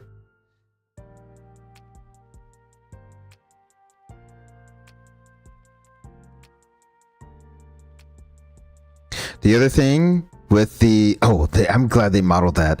So with the AIS one displays, you see how you have the Mach number here? The EIS displays can't display as much information as the EIS2 displays. So when you go to hit the LS button, that takes over. You no longer can see what your Mach number is up here. You have to, if you want to see what your Mach number is, you have to come up here if you're in selected speed, or you got to go down here to your performance page here. And we're in cruise. It says Mach 0.80. That's what I think is probably slowing down to. Yeah, Mach 0.80. Let's go ahead and manage our speed. Beautiful. Or manage our descent as we head on down for our arrival into Miami. This will be my first landing in the A340 here. From what I've heard, it performs very similarly to the A330. So I'm expecting very, very good things out of this aircraft this afternoon.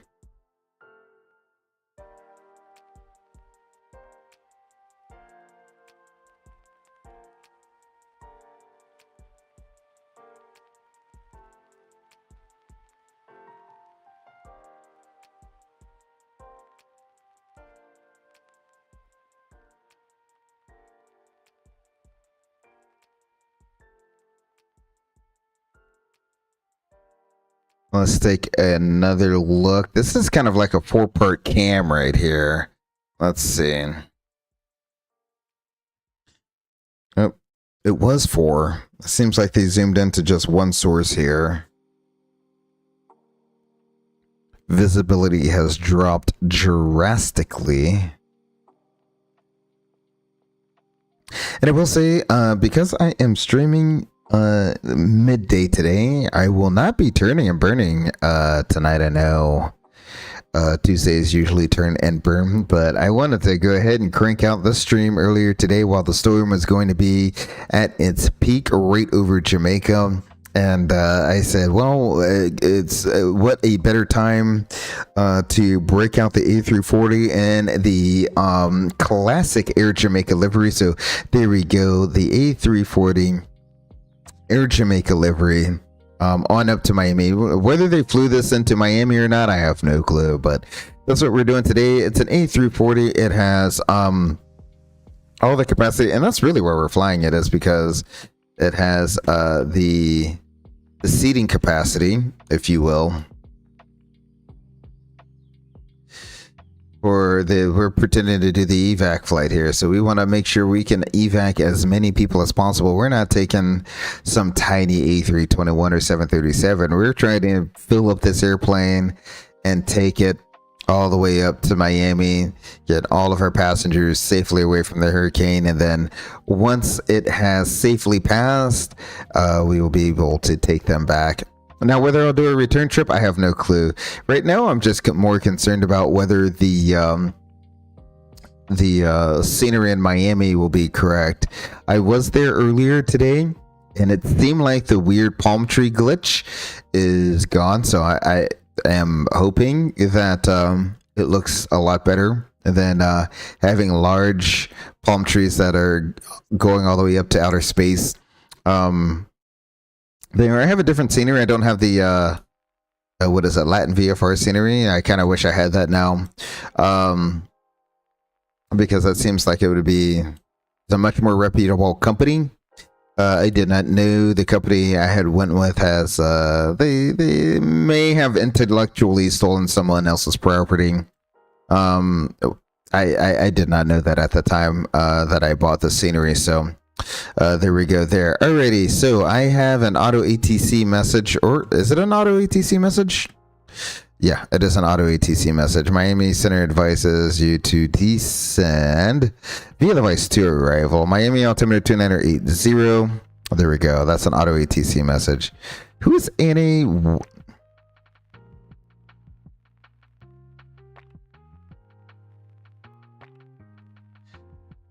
I have no clue who this ANA 183 is. But oh man, that was a very interesting message they sent there. Alrighty, we'll go ahead and give it to that camera. Let's come back up front, monitor our descent into Miami.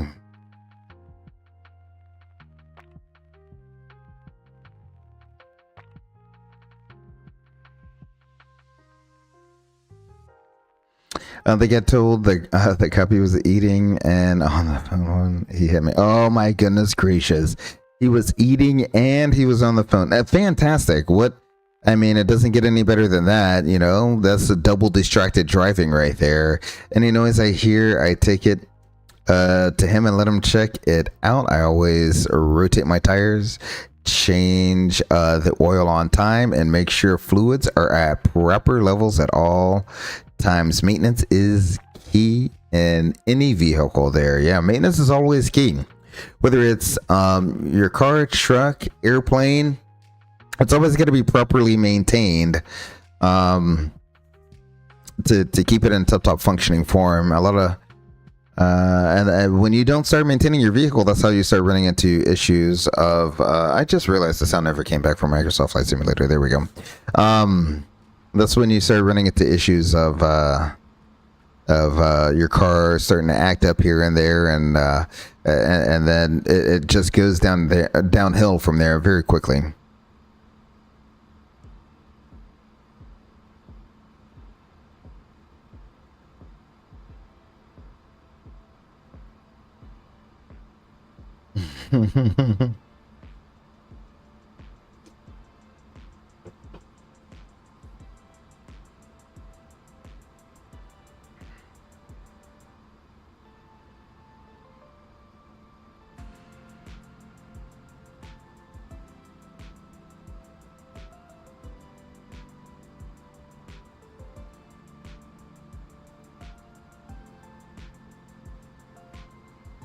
Alrighty, so we have the ILS approach up on the display here. I'm gonna go ahead and see. It's still not bringing in. I got the frequency, I got the final approach course. We'll see if it pops up the closer we get. Obviously, we want that to populate when we get closer there. So let's go ahead one more time. Take a look at the weather on VATSIM 53 minutes ago. This is 10 minutes ago in real life. Variable at 3, 10 miles visibility. Working at 3,000 cumulonimbus. 29er, 79er being the altimeter. So let's go ahead and let's go 79.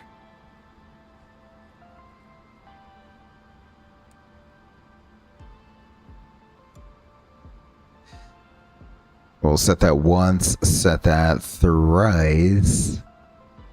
Beautiful. And we'll leave this the way it is. The other thing I notice is, that's very interesting, if you switch the inches of, or hectopascal, it switches it down here. That is not how that works in real life. If the altimeter is set to inches of mercury, it stays in inches of mercury. If it's set to hectopascals, it stays in hectopascals. It doesn't swap whenever you hit the switch. I think they did that to make it easier between here and there. In real life, that these aren't linked, so you got to stay kind of on top of that. And some airplanes have a conversion chart if it's in hectopascal, so you can convert hectopascals back over to inches of mercury. It is what it is. Yeah, that is one thing that, you know, they probably did it for simplicity's sake there. I feel bad for Jamaica, but I'm sure it's like living in Florida. They probably expect this type of weather since they live around weather. 100%, you know, it's like Floridians, whenever they see a category 1 or 2 hurricane coming, you know, most of the time they don't even worry about evacuating. You know, they just kind of stay down there. It's a category 1 or 2, and they're not really too worried about it. When you start talking about 4 and 5, you know, 3, maybe they'll start thinking about evacuating. 4 and 5 is probably where the evacuation orders start coming into play. And they started changing all the highways northbound and southbound into one direction, that is northbound, leaving the state. So that is, you know, they're just so used to it down there, especially southern Florida. That's where usually, if you're going to get your weather, it's going to hit southern Florida and then move on out to the out into the Atlantic there. So, you know, at every so often you do see them trying to show video of people just chilling on the beach in Florida, watching a hurricane come in. Those are not real. But you know, as someone who, you know, knows a lot of Floridians, you know, until it starts getting really bad, they don't consider evacuating.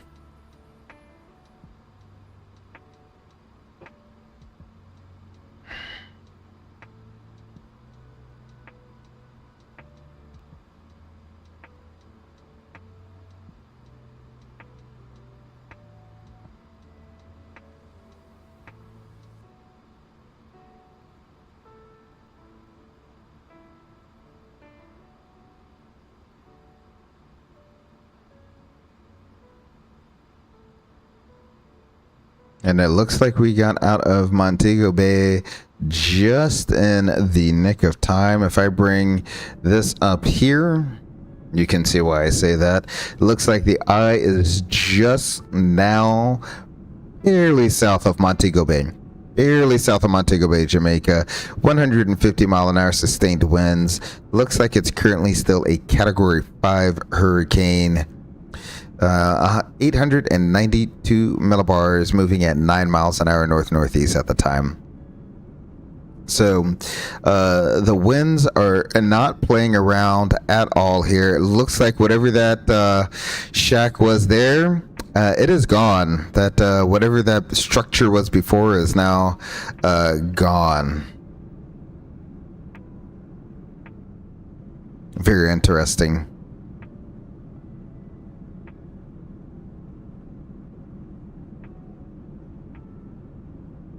Very, very, very interesting. Alrighty, we'll go ahead and get rid of that now at this time. Head back up front.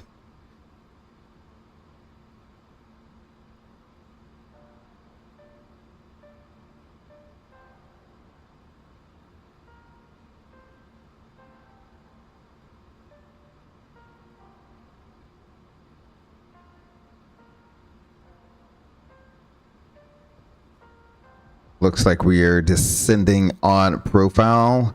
We are transition to 9er, set once, set twice, and I have to set this one manually. Oh, the other direction is 79.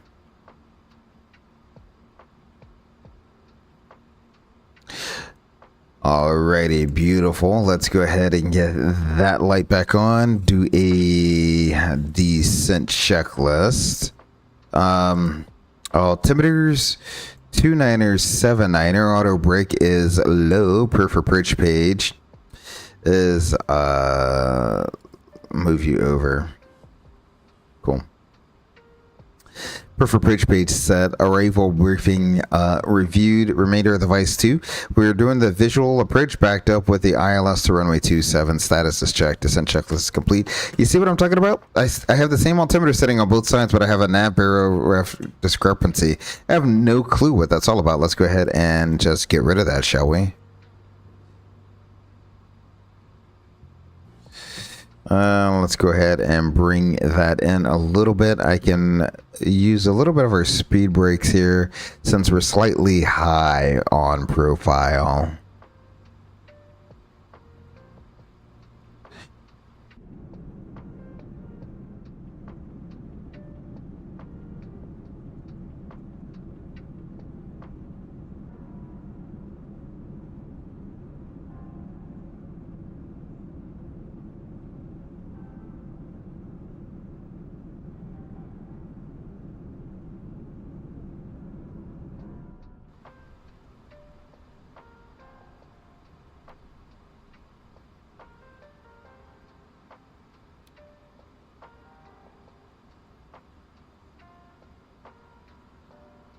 So the next restriction is vice that are below 16. We already made that one. So LTOD is going to be at or above 9,250 knots. So that's really the next restriction we have to make. We are well on profile. I have no clue why this airplane is freaking out about a descent path or any of that stuff. So there we go.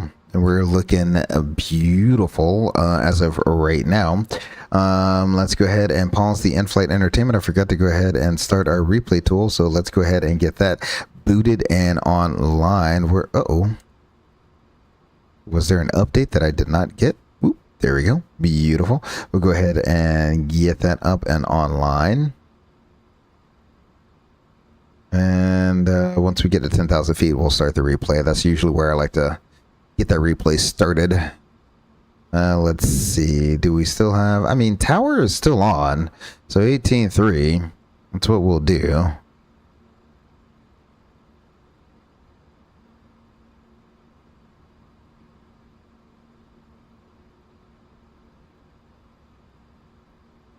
There we go. Looking good there. And if I look over here, I'm pretty sure I have it saved somewhere. Nope, that's not where I have it saved. Charts, maybe? Nope, that's not where I have it saved either. I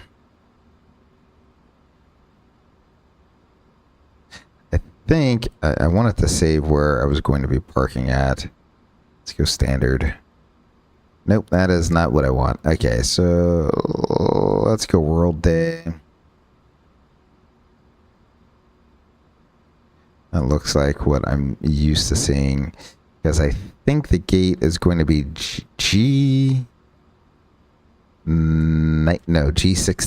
That's going to be our arrival gate, G16 or G19. I think all three of these are heavies, but we'll just make those our arrival gates. So when we do land, plan a right-hand turn off. It's going to be somewhere down here. I don't know.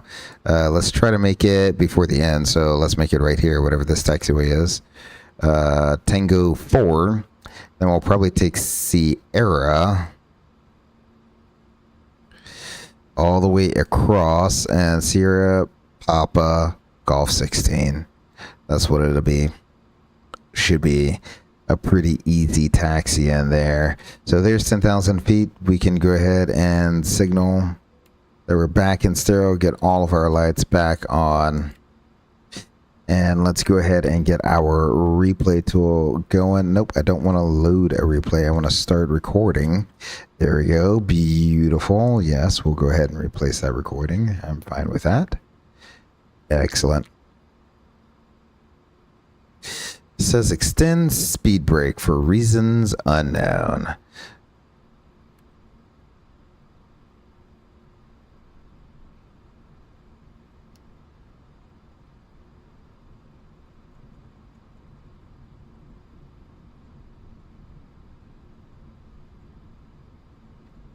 I do have to say, the EIS displays, do look really, really good. The EIS1 displays, they did a really good job, especially with the symbology. A lot of times, a lot of people would fake the EIS displays, but the symbology will still be of EIS2 displays. And they actually did a good job making the symbology the same. And like I said before, when you have the LS push button pushed, it's gonna replace your speed with your ILS frequency right down here. That is also accurate and true to real life. So I really do like how they did the EIS1 displays. A lot of what I'm seeing is what you would actually see if you were flying an EIS1 A319, 20, or 21. So good job, I Builds. Clearly they had access to some older A340s in the making of this A340, and it shows they did a really good job.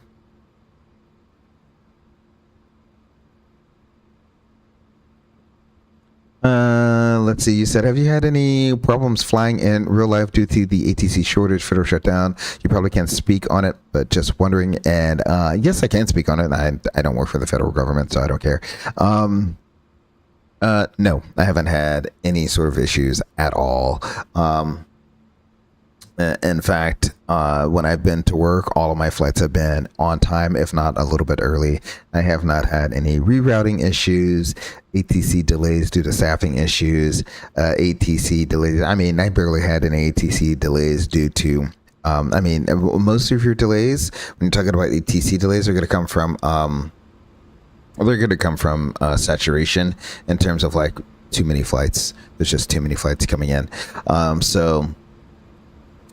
Even then, really haven't had any issues there. So everything's been on time for the most part. If there was any delays, it was self-induced by either the airline or the crew or something like that. Nothing nothing involving any external factors such as ATC. Winds are variable at 3 knots in Miami. That sounds fantastic. Let me go ahead and look at the airplane, or not the airplane, the ATIS one more time here. Let's see. I don't know why they refuse to update this ATIS, but I will update it down here. Let's go to performance, or actually here. We can go down here.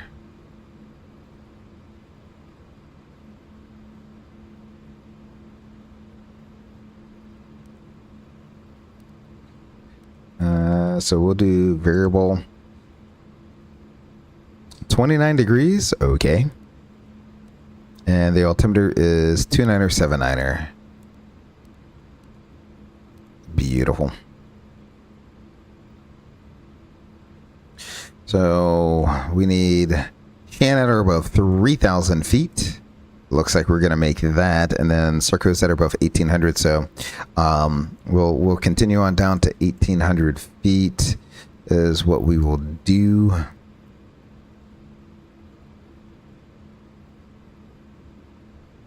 And then we will try to slow it up right when we level off at 1,800 feet. I'll slow it straight up to like 170 knots, something like that, on our way in.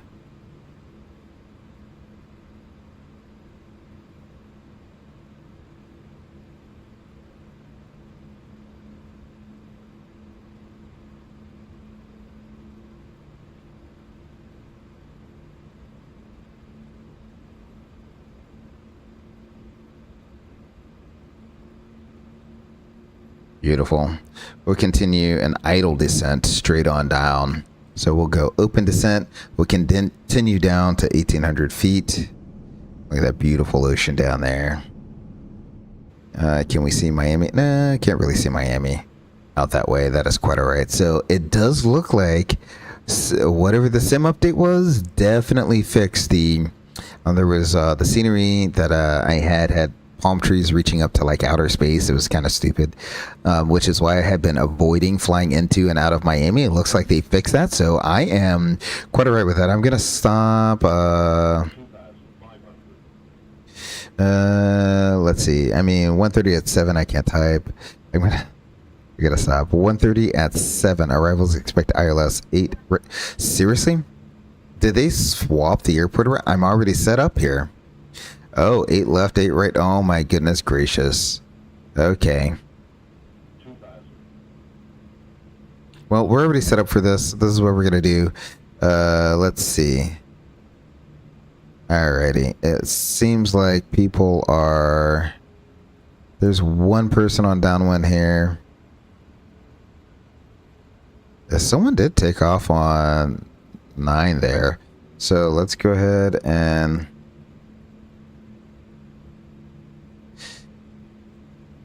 We will we'll continue on, or sorry, someone took off on 27.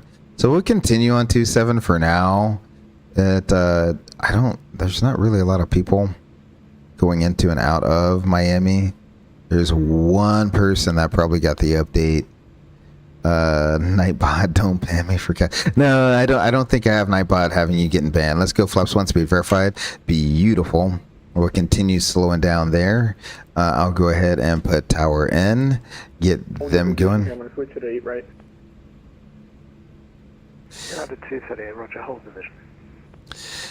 Tower, Jamaica 3318 is on the ILS runway 27.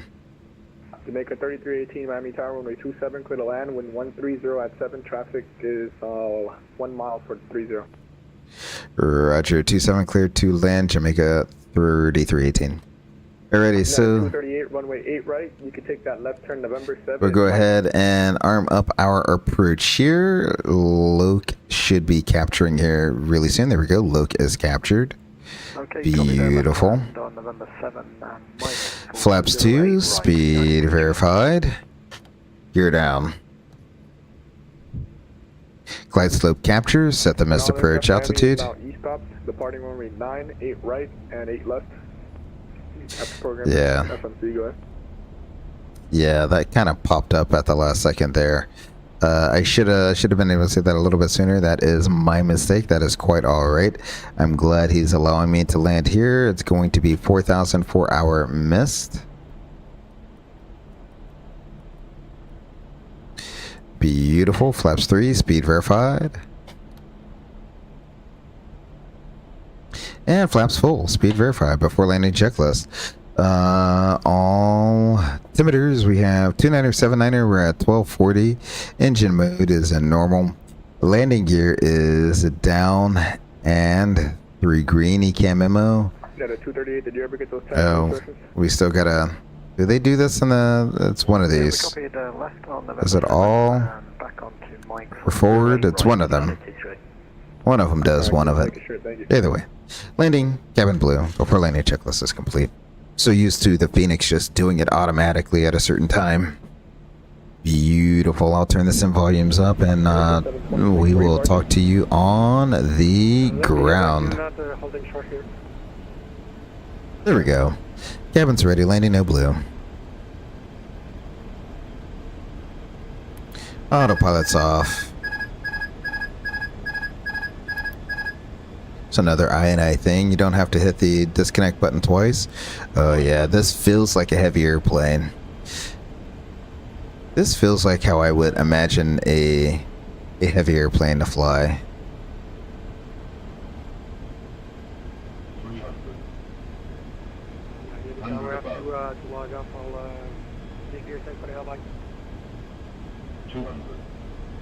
Alright, taxi around, step up. Minimum.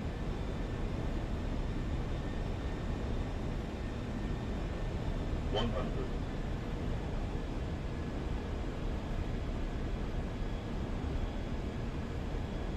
50, 40, 30, 320, 10.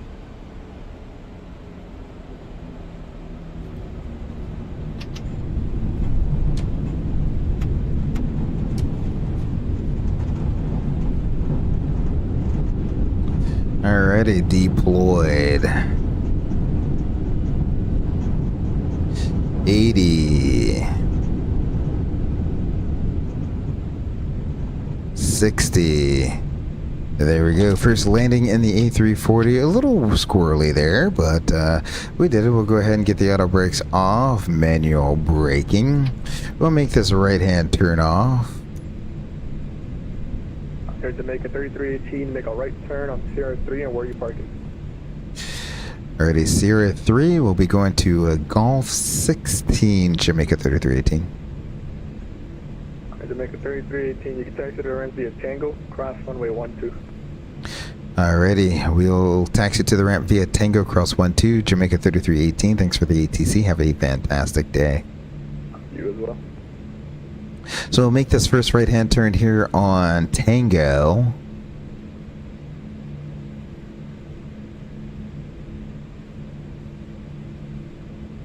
Beautiful. And we'll continue straight ahead. Get the APE going.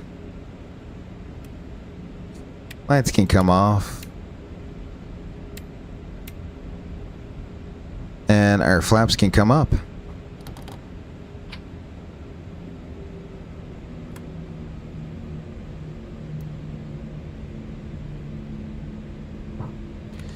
Interesting. Flight directors automatically turn themselves off. Beautiful.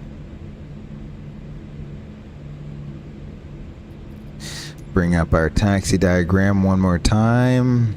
Move you off to the left here. I unsynced to GSX, which I much rather prefer. I have full control. So I said Golf 16, I think it was. 16, yeah. A heavy is too small. No, I do not need. And we will do something like, we'll do Swissport. How about that? Beautiful.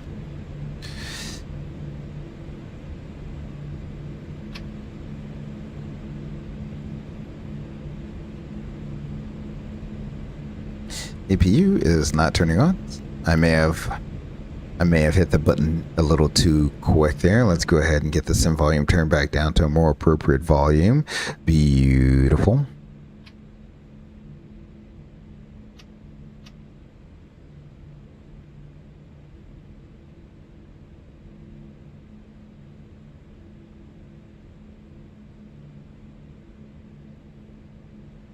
We'll continue in on Tango.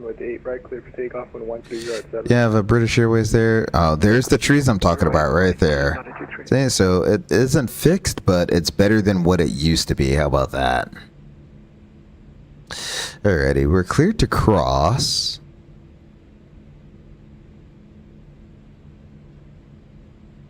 Awesome stream. Thank you very much. This is very, very fun flying out of Jamaica, watching some people trying to land in Jamaica. There's a few people who crashed. That's quite all right. And it's the airport is, in real life, the airport is closed. So you wouldn't actually be able to fly in anyway because that's how bad the weather is right now there. Let's see. I'm gonna make this turn. I have no clue. It's one of these gates right in front of me. I just don't know which one.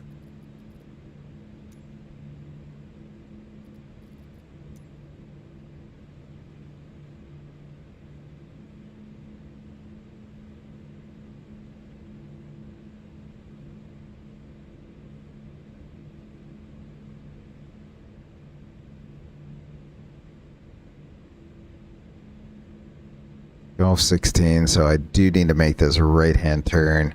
I should have kept going ahead just like we planned on before, and then making the left-hand turn around and then a right-hand turn, because now I gotta make this double turn.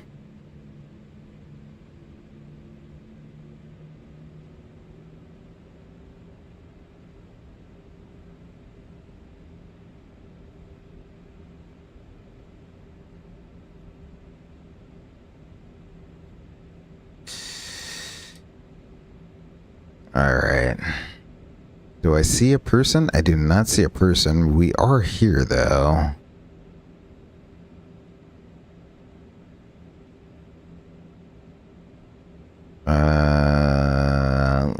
maybe we will see the digits for them.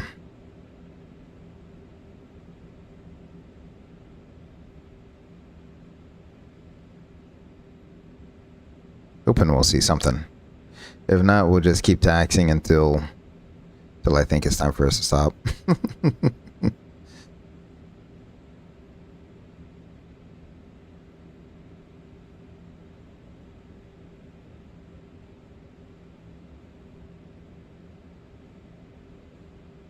Yeah, that's the bad part, is it is only moving at a few miles an hour. Okay, I do not see a person. So what we'll do is we'll just go outside and we will guesstimate this.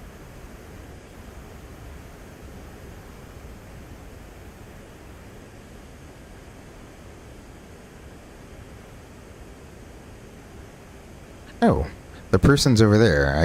You can't see it, but there's a person there. Hold on. Okay, you can't see him. That's kind of silly, though. And no matter what I do, I won't be able to see him because he's going to be... Let's go back inside. Over here, over here. No, I can't see him. He's there, I just can't see him. He's hidden exactly behind that post, is the issue. Like, exactly behind, or exactly between, I'm not too sure. Since I can't see them.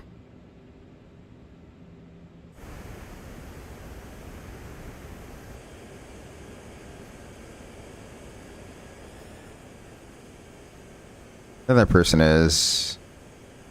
Oh, he says... Is he saying stop? He's showing me stop, so I think I will stop. Yeah, good enough for me. As long as my tail is clear, I guess I'm in the spot. Let's go ahead and...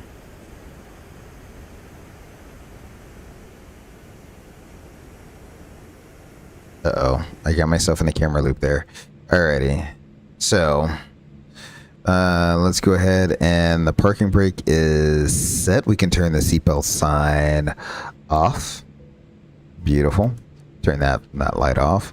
And I guess we'll go engine 3, 2, 1, 4. Go ahead and turn all of them off. Beautiful. Our fuel pumps can come off. I think that's all of them. Right? Yeah, I'm pretty sure that's all of them. Beautiful. And then lastly, our beacon can come off. We'll turn that off. Beautiful. And let's go ahead and call GSX and begin deplaning. Request boarding. Request deboarding. There we go. Oh, the jet bridge is not going to move? Did I not reach in position? I have no clue. It is what it is.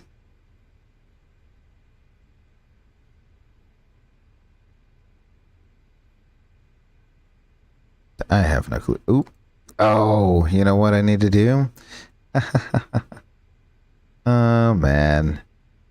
I and your... Oh, it automatically disarmed everything. Okay, I'm okay with that. We're okay with that. I'm okay with that. The jet bridge didn't move, but that's okay. Where this is going, I have no clue. Where is this going? Okay, clearly I need to get a GSX profile for this. I thought GSX, or maybe GSX just needs to be updated. I don't know. We'll do this. Weather's starting to deteriorate in Miami. We'll just do this, and then once the little cargo container is offloaded there, we'll just go ahead and start our replay. I'll go ahead and get the engines, all 4 of them cranked right back up. We've go ahead and saved our replay there. That's good. Let's see. Let's go ahead and log off of our ATC there. Thank you, VATSIM, for your service. Really do appreciate that.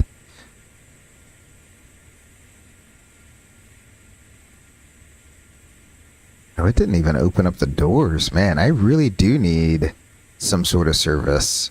Some sort of GSX profile update. But was that the same? The jet bridge said it's not taking working since the photo shut down. Yeah, right. I've had that happen a few times where you get to the jet bridge and you got to wait for maintenance to come out and do something to the jet bridge because it just, for some unknown apparent reason, it just wants to no longer work. And that does happen from time to time.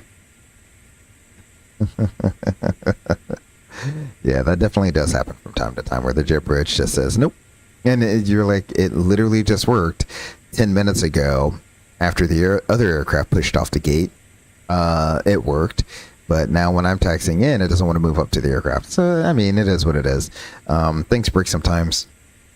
You just kind of go with the flow there. Not a lot to the deplaning here.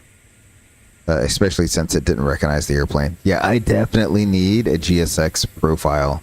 This is not going to work.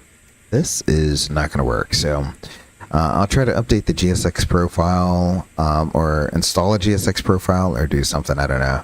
Everything seems a little wonky right now, but hey, that's quite all right.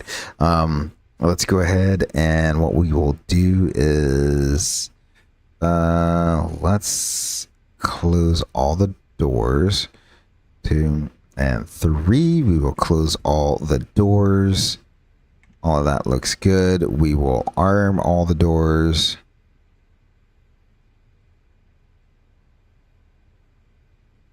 So we will, there we go. Everything's armed. Let's go into, where's state's going to be? I have no clue.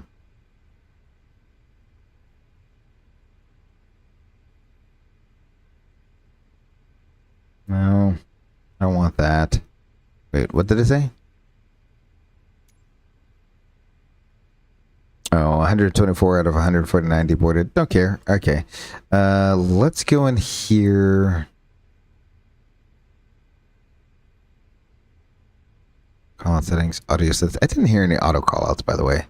EFB settings. How do I get the engines just started up and ready to go? Panel states. There we go. Ready for takeoff. Confirm. Boom. Beautiful. Love it.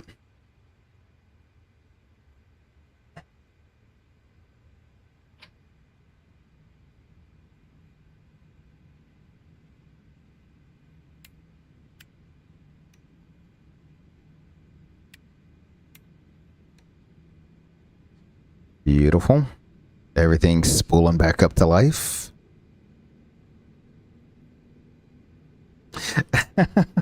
You said you need to take a time off from coffee so that you can. I mean, with the amount of coffee you had, I am surprised that, well, it's not surprising that your fingers are moving faster than you can finish your sentence in your head there. So,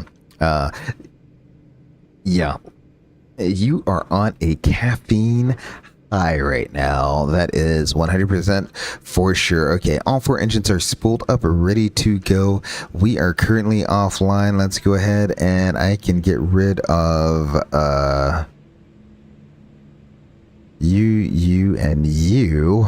Since we are already here, we can do that for the replay. Let's go ahead as well, get our turn music going. We can get rid of this nav. Disagree. Thank you. Beautiful. And then let's go ahead and get this replay going, shall we?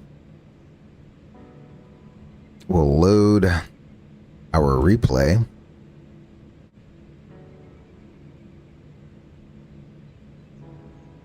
And let's see where it takes us. Beautiful.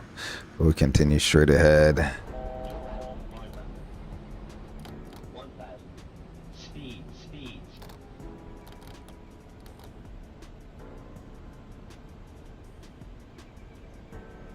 Okay, everything should be set to where it needs to be set.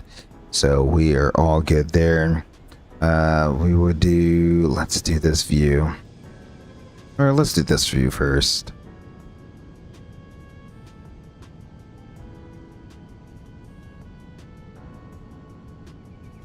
Beautiful approach. I love the split aileron there. The wing flex just done so well.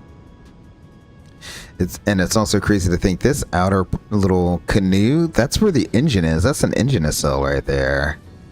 That's how far spaced apart these engines are. And let me tell you, in real life, the A340, it is huge. It is intimidating to look at. The A330, not nearly as bad. You stick the extra 2 engines on an A330, and man, this thing looks menacing.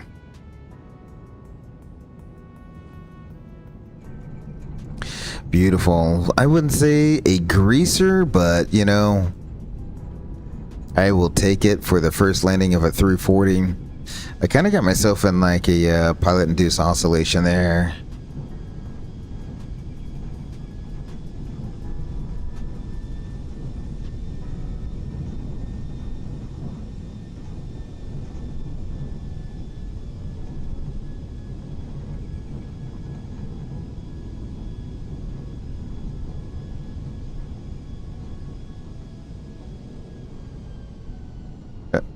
The other thing is I didn't want to over flare the aircraft and get into a tail strike situation.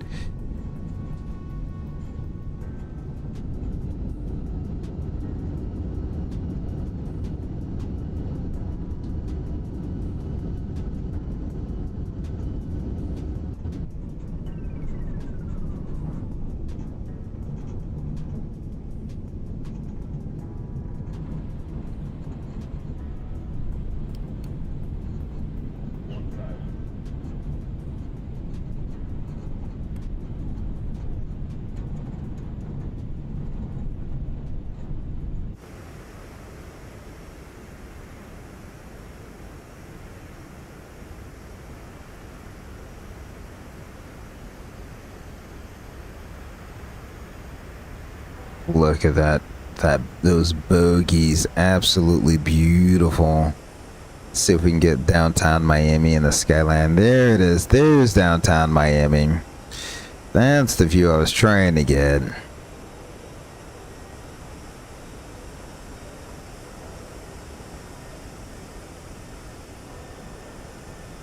You said you're actually sleepy? Actually, sleepy caffeine doesn't do anything for you?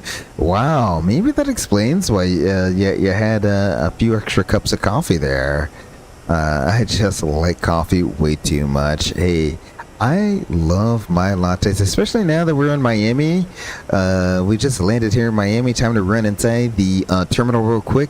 Get my cafe con leche. They make a really good cafe con leche down here in Miami. There's the flare. There's the idle. Beautiful. Oh, I like the little effect there with the vapor going into the engine. This is a little. The struts are a little more soft than I thought they were gonna be. That's quite all right. I'm not mad about that. Minimal float though on that. There's our touchdown point right just about there. Go ahead and ream arm those.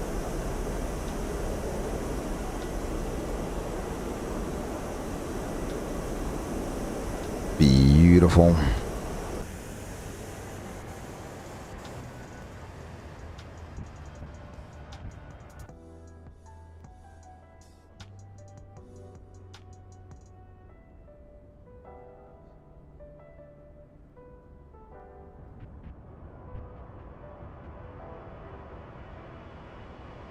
See you later.